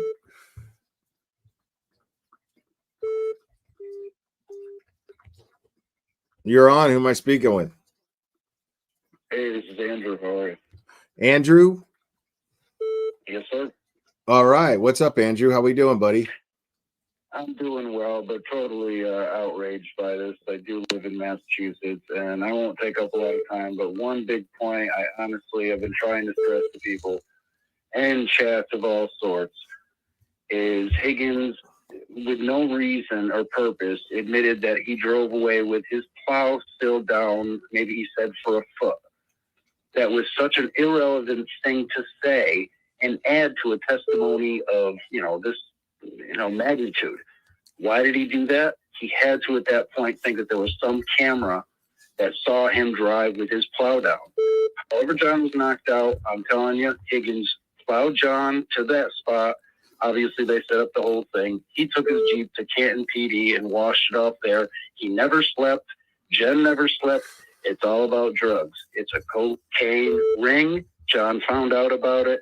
Thank you very much. Okay. How do you know that? Have a good night. I'll be continuing to watch. Okay. Well, that, folks, is what we call a rumor.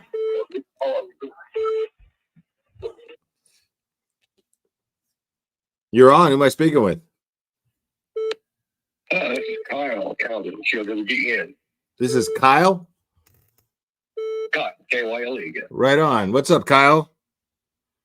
Okay, I've been watching for a while. I'm 31 years Dallas Fire retired.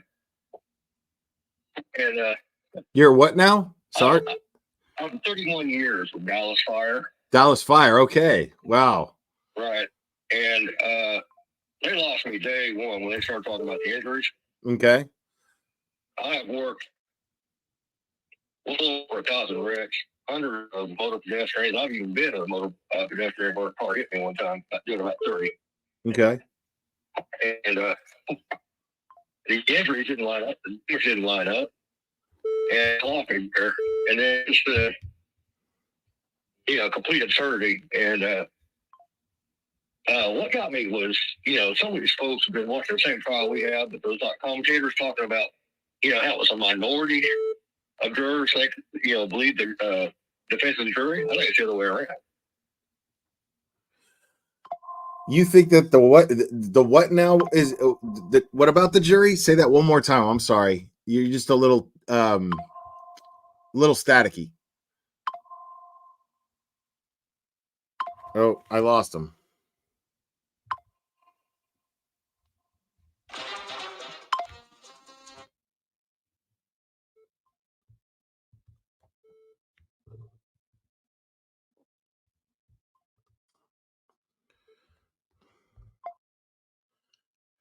You're on. Who am I speaking with? Hey, this is Karen. Karen? Not that Karen. Yeah, not that Karen. Okay. Different Karen. Okay, Karen. Yeah, so a couple. Would you like me to get the? Would you like me to get the manager? Or I'm just kidding. No, just go ahead. I'm sorry. Go ahead. No, that's fine. So yeah, a couple things. Well, firstly, I don't know if you're gonna watch the rest of that guy's video that we were just listening to together, but he ends it really well. Okay. It was something that I saw with Jen too when Alan Jackson was going over the butt dials, like how her face changed. Like she was caught, you know. But that's not actually what he goes over in the video. Anyhow, he does highlight how the Life 360 is important because I think that's her daughter, you know, her daughter going to get Colin. And if they're all involved, you know, Jen's a mama bear. She's not going to let her daughter get into any trouble, you know. And then the last thing I want to say is I was kind of on your Twitter because you read that letter from someone, and I don't think that it would be wise or kind to like dox the O'Keefe's location. Because you mentioned they're out of VFW. Oh, I think. Everybody knew that already, though. Oh, okay. Yeah, that's okay. yeah. I would never do that. But everyone already knew that. That's what everyone was talking about. If anybody did it, it was Krusty Panties and whoever telling everybody on the news. So yeah, that was But yeah, this whole thing is pretty crazy. It reverberates across the country with the election coming up. And, you know, I'm on the other side of the country. I'm in Washington State. So oh, wow. Just want you to know I think it is a message that's being heard. Okay. Yeah. I mean, are there other people that are talking about it that you know out there where you live? Yeah. I mean, yeah, and I talk to people in Arizona about it. I talk to people up here about it because I have friends in Arizona too. So yeah, everyone I think nationwide knows about it, and it's, you know, it's a concern people have, and I think that overall we want to believe in police officers, and we do, and I think that they're all good, but when there is an injustice, like it needs to be answered for. Yeah, I completely agree. Some of the jury might feel intimidated, and they might also not want to go against police officers, but it wouldn't be a sign of a holistic rejection of law enforcement. You know, if we I don't think it is. And especially in today's political climate too, and everything that's gone through with the whole defund the police movement and all that stuff happened a few years ago. Now, you know, people are more appreciative of cops, especially in the towns where you live, probably not far from you. There's just a lack of police presence, or at least police doing anything about the crime that's there. So this is something that people are getting upset about, and of course, if they're going to be upset about it, they've got to support the police, don't they? So yeah. So I think that was a phase as far as the majority of the public. It's just popular to not like cops for a minute there. But I think people are appreciating them a lot more these days, and I don't think that this is a blemish on the police at all. It's a blemish on the Massachusetts State Police, that's for sure, but not police in general. No. Yeah, for sure. All right, I'm going to take the next caller. Thank you so much for calling, Karen. Okay, cool. Thanks for hanging out with us. One more We love question. you. One more question. Yeah. Did you have a prosthetic child's collection when you were a kid? No. Okay, just Why? checking. All right, have a good one. Bye-bye. Bye.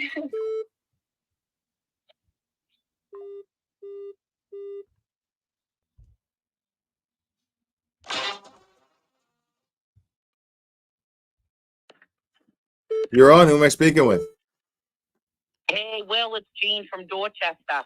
Jean from Dorchester got through. I love it. Every time I do this, she gets through. Oh, I ain't. I'm an 80s girl. I love it. I'm Jean that from button, Dorchester trying to win tickets. gets a standing ovation. Jean from Dorchester.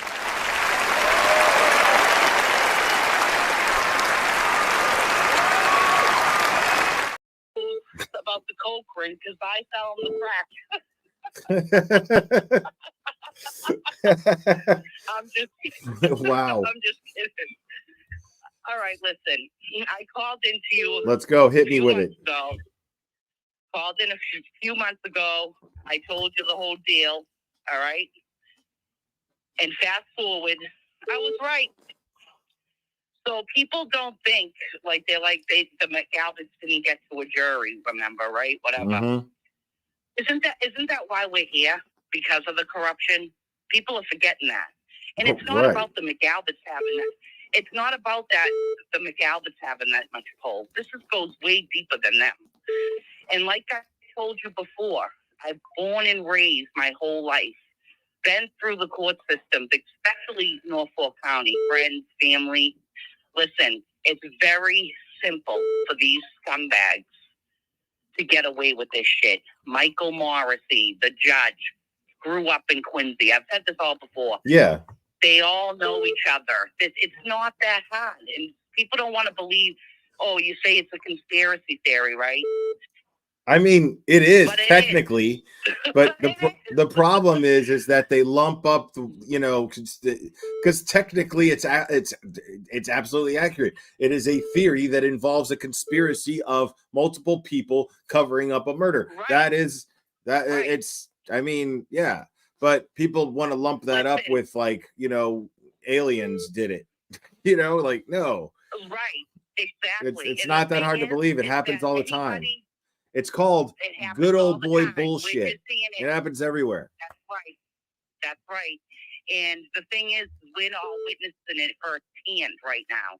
The other shit, the conspiracy theories, we don't see because it goes away, right? Right. So if you're telling me anybody with a brain, anybody that has eyes, knows that Karen Reed is innocent, all right? They proved every single person that got on that stand lied after lie after lie. You got the FBI people coming in saying that he wasn't hit by a car. Oh, we lost her. Let's see who gets through next.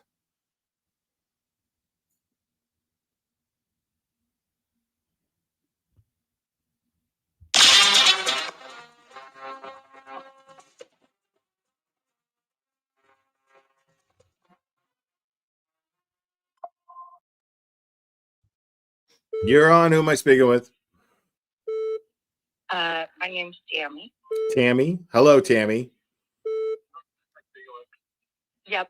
I was curious about what your opinion is about Chloe. Well, after careful consideration, I have reached the inevitable conclusion that Chloe is a German Shepherd. Why didn't they include her in any of this investigation? Oh, because the Alberts and the McCabe's were actually in control of this investigation and not the Massachusetts State Police. That's why. Okay, well, that's what I guess, but I'm curious as to why she wouldn't be a bigger part of the investigation, because all German Shepherds, they're security dogs, and they alert to everything. So why she wasn't more a part of this investigation, should. Well, that's the $1 million question, Tammy, is why if the whole thing is that John O'Keefe suffered wounds on his arm that look like an animal attack. Chloe lived in the house at the time. Chloe wasn't friendly with people. Chloe was rehomed, quote unquote. And there's no Chloe now. And so we'll never know if those are actual animal attacks, aside from if we absolutely trust the experts that we've heard say so. Oh my gosh. German shepherds, they alert to birds flying outside. So to be in the house, in the room, and for her not to alert to all of this stuff going on outside is just crazy to me.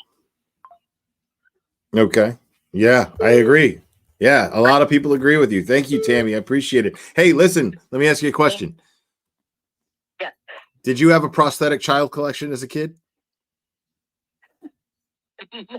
No? Okay. Thank you. Why do you ask? Later, Tammy. All right. Have a good one. Bye.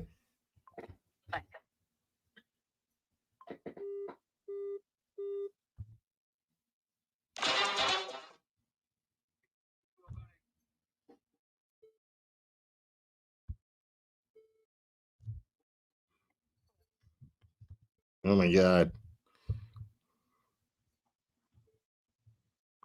Oh, this is a mess. Oh my God. This won't do. This won't do. This won't do. Hold on 1 second. Gotta wait for the next caller. A couple people got hung up on. And it's never my fault. Hold on.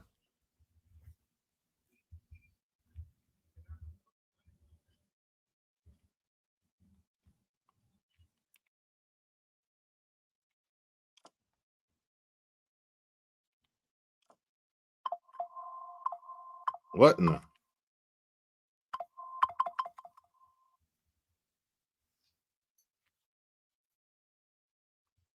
Hold on. My phone is acting crazy, man. Crazy.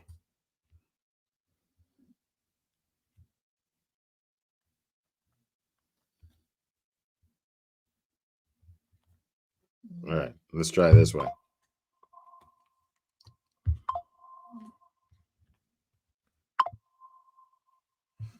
Come on, you varmint, call. I just got like missed calls. That's all missed calls coming through.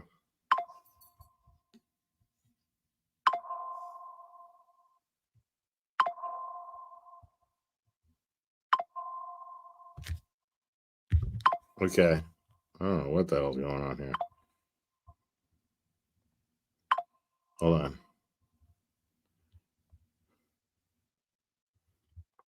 I put a stop to this. I put a stop to this madness. Hold on.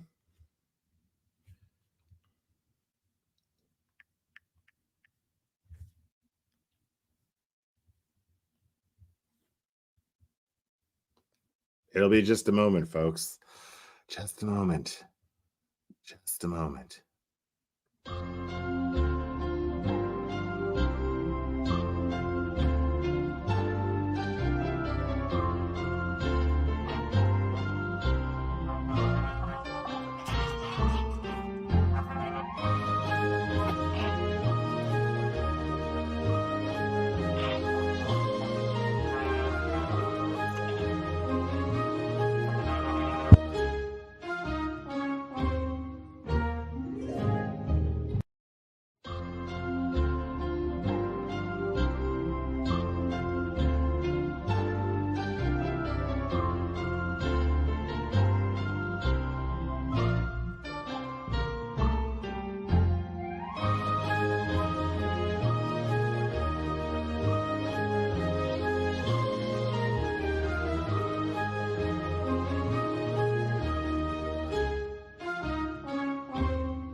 They just keep going to miss call. This is not good.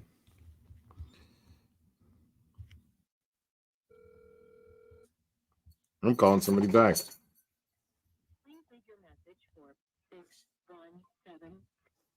No.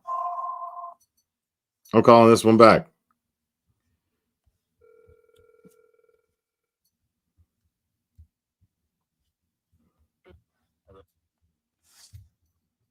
I'm calling you back because I'm just getting missed calls now. It's crazy. Hold on. It won't let me put you on speaker. This whole thing is a shit show. It's a disaster. It's just not working out. This is terrible.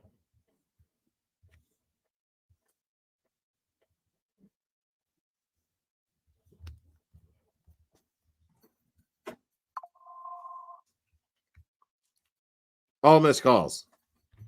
I don't understand this. Oh, man. The call-ins might just be a failure, y'all.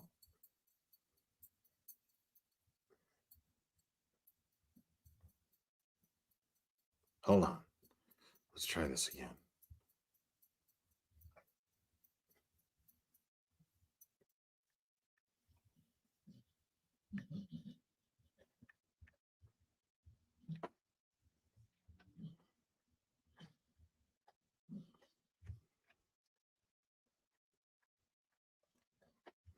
Yeah, you got to reboot this bullshit app. It's really annoying.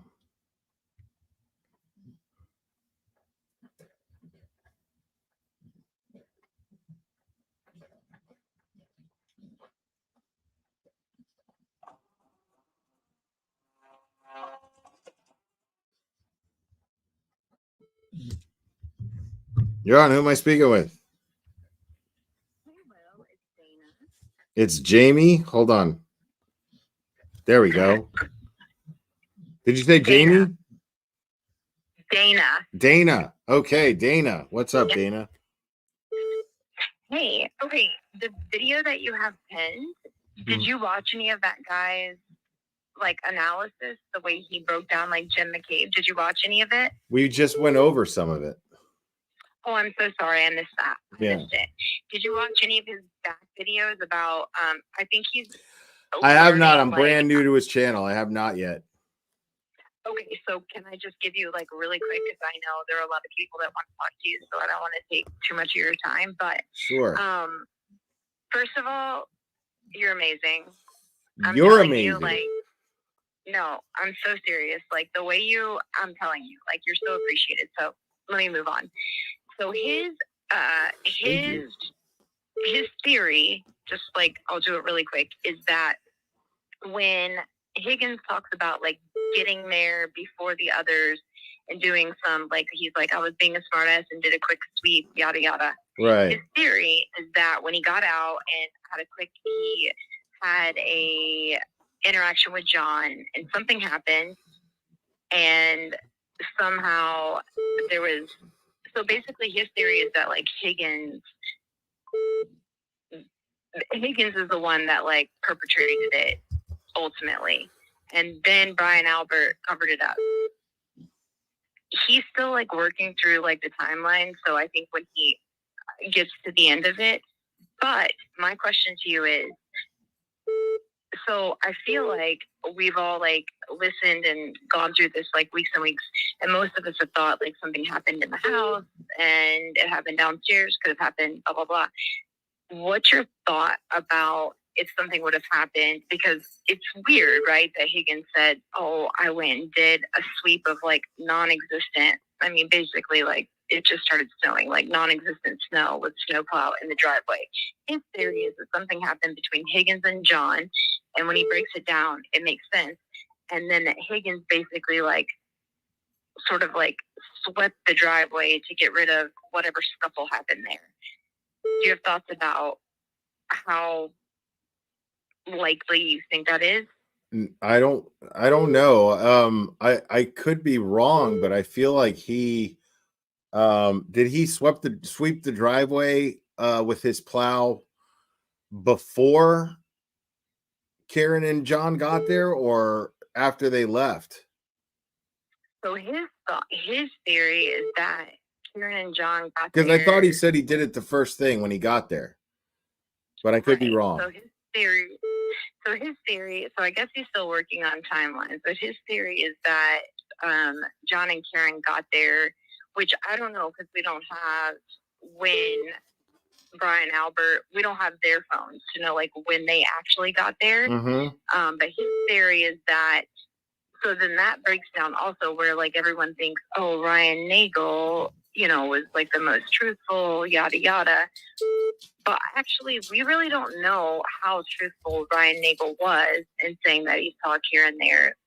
I guess, anyways, so his theory is that I mean, his testimony and statement helped Karen. So, you know, that's why nobody's really focused on it too much. But, you know, his interaction with Turtle Boy was interesting on Sunday. So I think so too. But anyways, his theory is that Brian Higgins got there right away and John and Karen got there around the same time, and that Higgins and John had an interaction before Brian Albert and the rest of them got there. So whatever happened before that. So what's your question? So my question was just like, how likely do you think that is? Sorry. How likely? On to the next person. I mean, the thing is a likelihood. Who knows? You know, like all we know is that everybody's stories conflict each other. You know, like that's all we know. So, I mean, we could speculate more or less based on the evidence as to what happened, and I agree that something likely happened between Higgins and John. I think that makes the most sense considering the text messages, considering the fact that John O'Keefe knew about them, and you know, excuse me, but I feel like it's sound, you know, to speculate that it was John O'Keefe or that it was Brian Higgins who, especially with that footage of the Waterfall Grill where he seems very aggressive. So, I mean, you know, but it beats the shit out of me as to what happened inside the house. You know, all I know is John went in there. For sure. That's all I know. John went in there. I do encourage, like, if anyone has watched, like, that one, like, Jen McCabe video, I do encourage people, and I think that guy's still working on the timeline. He's still, like, listening to testimony. But if you've watched, like, that one video, if people have time, go watch, because he breaks down the way Brian Albert. So I think he does like a video where he breaks down the timeline of like the way Brian Albert speaks about, and it's very like intricate the way he talks about the way like Brian Higgins uses like the possessive form of like different his vehicles, and like he breaks down like Brian Higgins and Brian Albert, the way their timelines, the way they speak about it. I do think it's so super interesting, which I don't think I would have ever been able to like think of it that way. But anyways, I think it's interesting. So I'll let you get on. I'm in Nashville, so I'm close to you, and I just think that you're amazing, and so the way you've like covered this case and the way you talk about the way you fill in like the dead time, you're amazing. So right on. Hey, you're appreciated. Thank you so much. I appreciate that. Hey, thank you, and I'm so sorry to keep talking. You're fine. You're fine. But I have a question. No, you're gonna ask me about prosthetic babies. Yeah. Did you have a collection of them as a kid? I did. See? Okay. Yeah. Just checking. Okay. So far that's 1 out of 3. All right. Thank you. Right. Appreciate you. Have a good one. You too. Bye.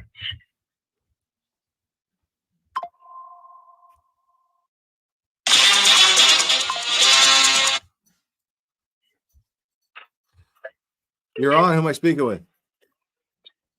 Hi, I'm talking to Patty from Quincy. Patty from where? Quincy. Quincy. Okay. What's up?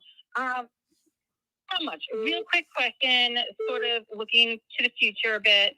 Do you think that you'll cover the Sarah Boone case now that she's been forced to represent herself?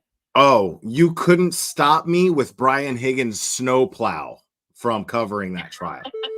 I'm absolutely 100% on board. Am I lying, guy from the video we just watched? Yes. Definitely not. Yes, I'm absolutely going to cover the Sarah Boone trial. I have every intention of doing so. Yeah. That's great. I'm really looking forward to it. Once I get that update, I'm like, I really hope I hope Will covers this because it's going to be amazing listening to your commentary through it. Oh, I'm really looking forward to it. Yeah. After the Daryl Brooks trial where he represented himself, I'm like, oh my God. It's not even like Christmas yet. It's October, for fuck's sake. And like so yeah, I'm definitely covering the Sarah Boone trial. Once it finally happens. All right. So it looks like it's coming soon. It is. I got a question for you. Did you have a collection of prosthetic babies when you were a child? I did. Okay, just checking. That's 2 out of 5 right there. Yep. Or is it 2 out of 4? There you go. 2 out of 4, 5. Let's call it 2 out of 5. All right. Thank you. Have a good one. Thanks. Bye. Bye. You're on. Who am I speaking with? Hello? Yeah. Who's this? You got to turn me down in the background, bro. Okay, I'm sorry. No problem. Will, how you doing? I'm good. Who am I speaking with? This is John. We watch you all the time with my wife, Jess. Right on. What's up, John? What's up, John's wife? John, what's your wife's name again?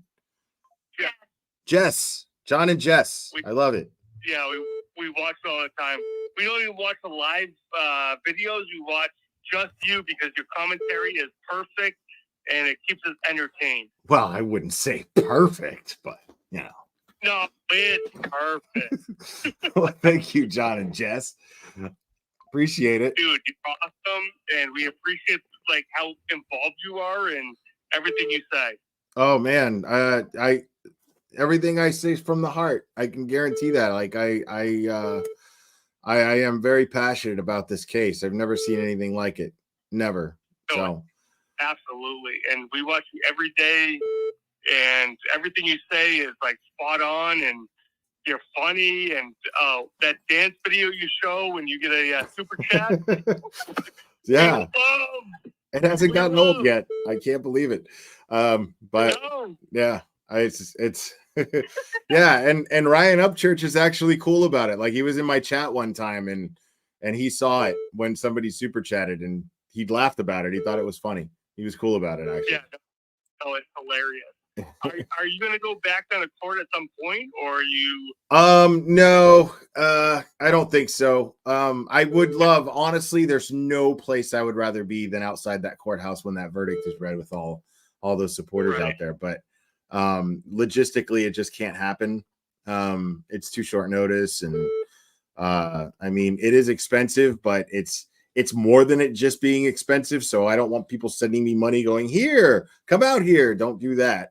I mean, send me money if you want, but don't, send me money like with the intention of getting me out there, because even if I had the money, I couldn't do it. So yeah. So if there's a hung trial, what do you think about that? Oh man. I've been really thinking about that and listening to a lot of the attorneys that comment on it. And there's some mixed opinions. So I just don't want it to be the worst case scenario where there's a majority, because that's what makes the most sense as to why, in my opinion, as to why Karen Reed's defense team wanted them to continue to deliberate, was because or wanted it to end, excuse me. And just take a hung jury or a mistrial, whatever. That's not a loss. That's not a conviction.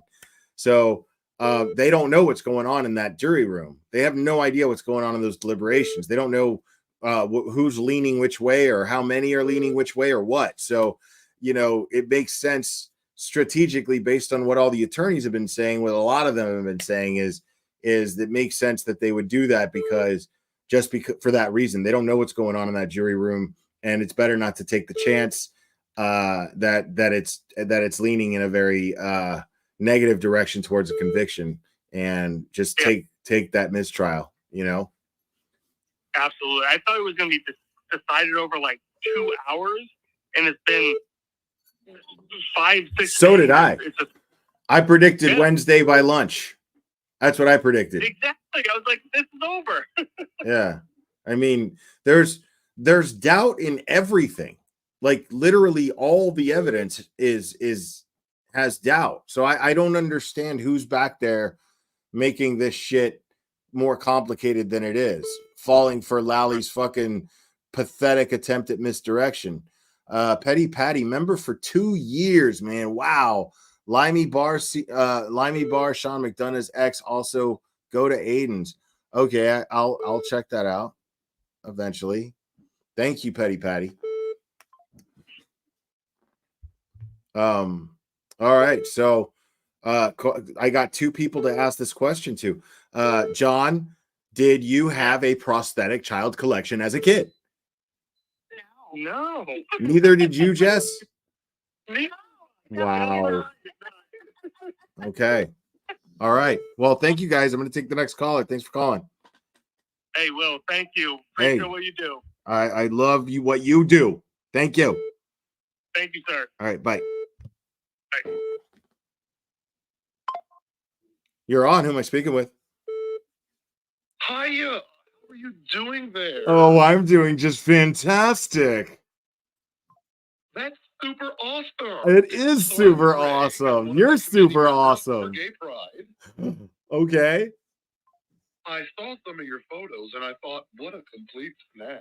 Oh, I've never been called a snag So before. I want you to be the new face for Gay Pride. Oh my goodness. Can I be? And I mean new face. Like I your mean, face is it a snag if I'm is it a snag if I'm straight? You get about 10% for royalties. Okay, and now we're talking. Show me the moolah. Anyways, I thought you might be interested in this. Have a super day. I'm gonna have a super duper day. Next caller.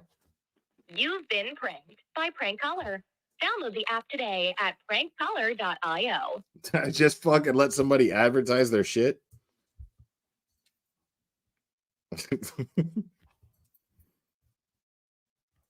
Oh, now it's just going through missed calls. Hold on.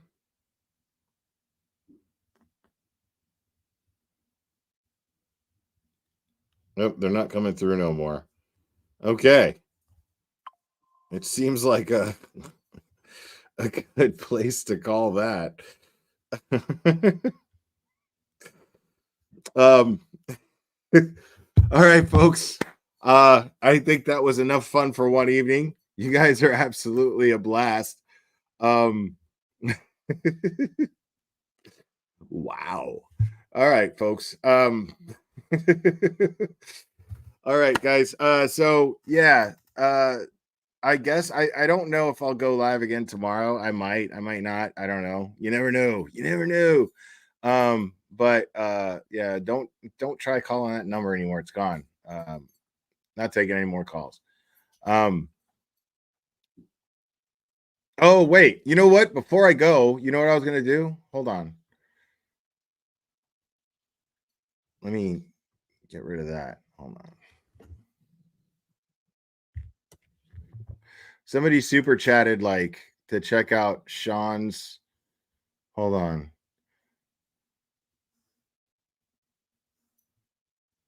Oh, wow. So Turtle Boy, let me read this, folks. This is fantastic. So Turtle Boy just tweeted, I guess the cat's out of the bag. I have signed an agreement to green light a Hollywood movie about my coverage of the Karen Reed case. I'm also working on a book and a podcast. More details will come in an official announcement in the coming weeks. Wow. Right on. Good for you. He's earned it. That's, yo, people. I mean, come on.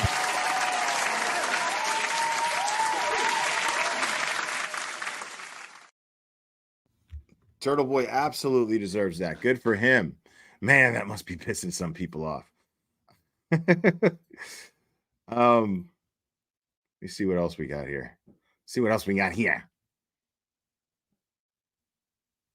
Let's watch these idiots real quick. Holy.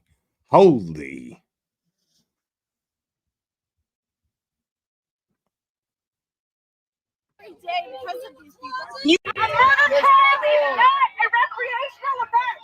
Think of his family. Think of his family.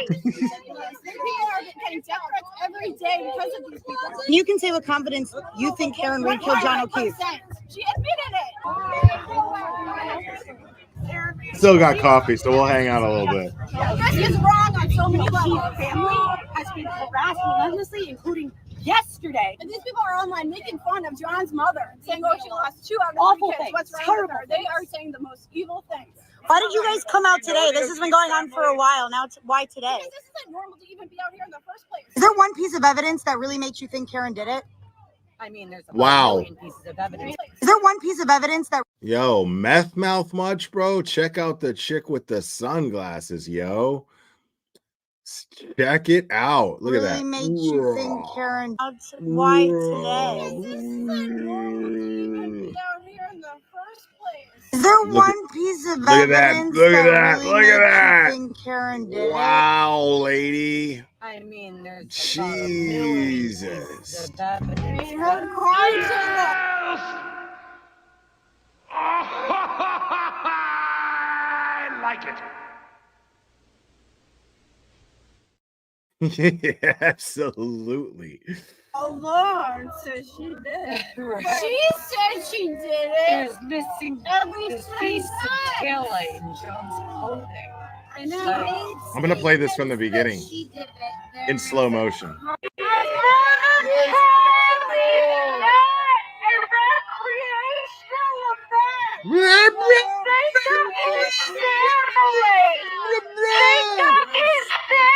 You need to shut the fuck up. People are getting death threats every day because of these people. You can say with confidence you think Karen Reed killed John O'Keefe. She admitted it. Up. She said 100%. She said 100%. That means you're a liar.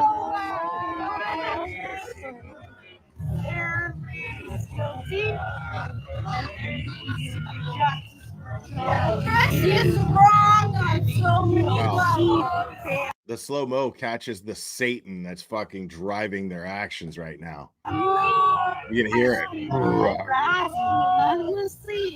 It's the fucking Evil Dead, bro. Like from fucking when you see that shit racing down the woods towards the cabin.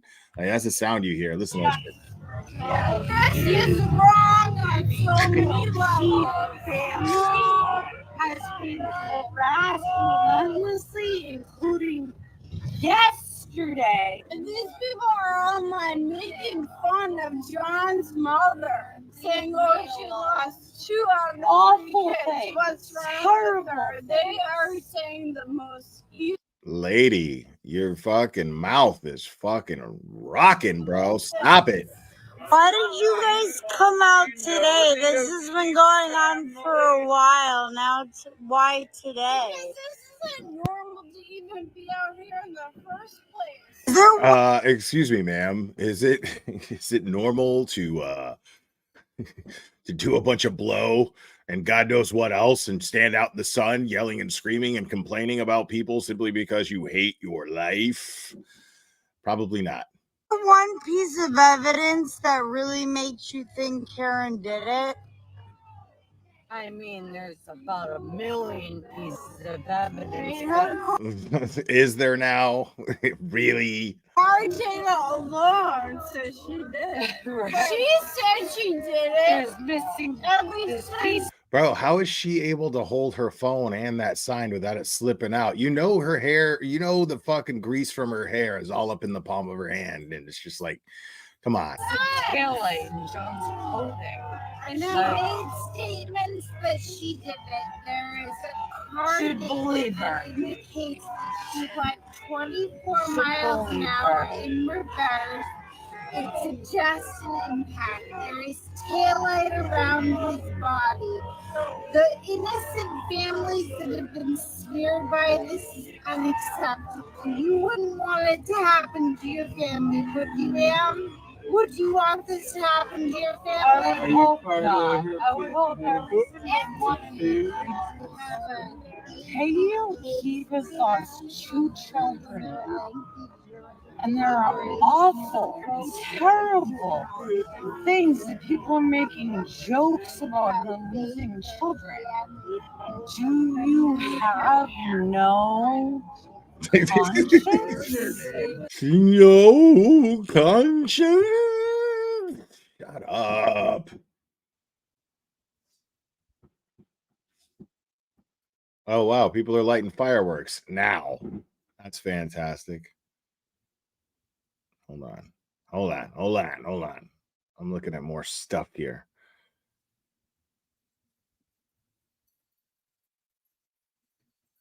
Who'd you say? Sean Mc. Let me search.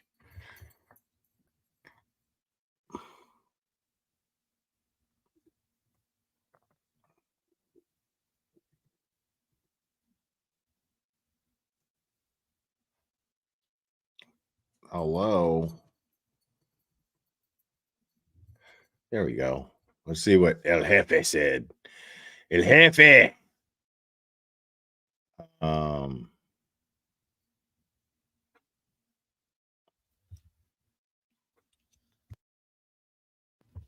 Wow, that's amazing.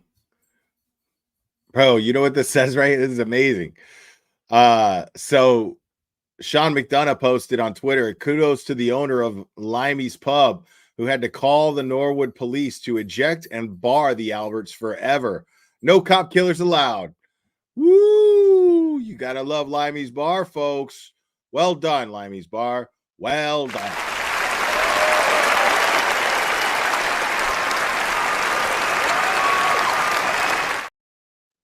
I think that's what they were talking about. Let me see.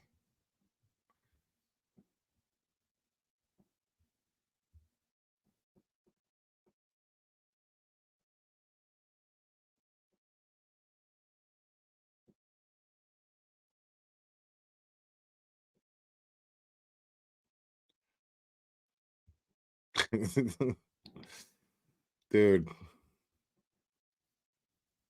some funny stuff here.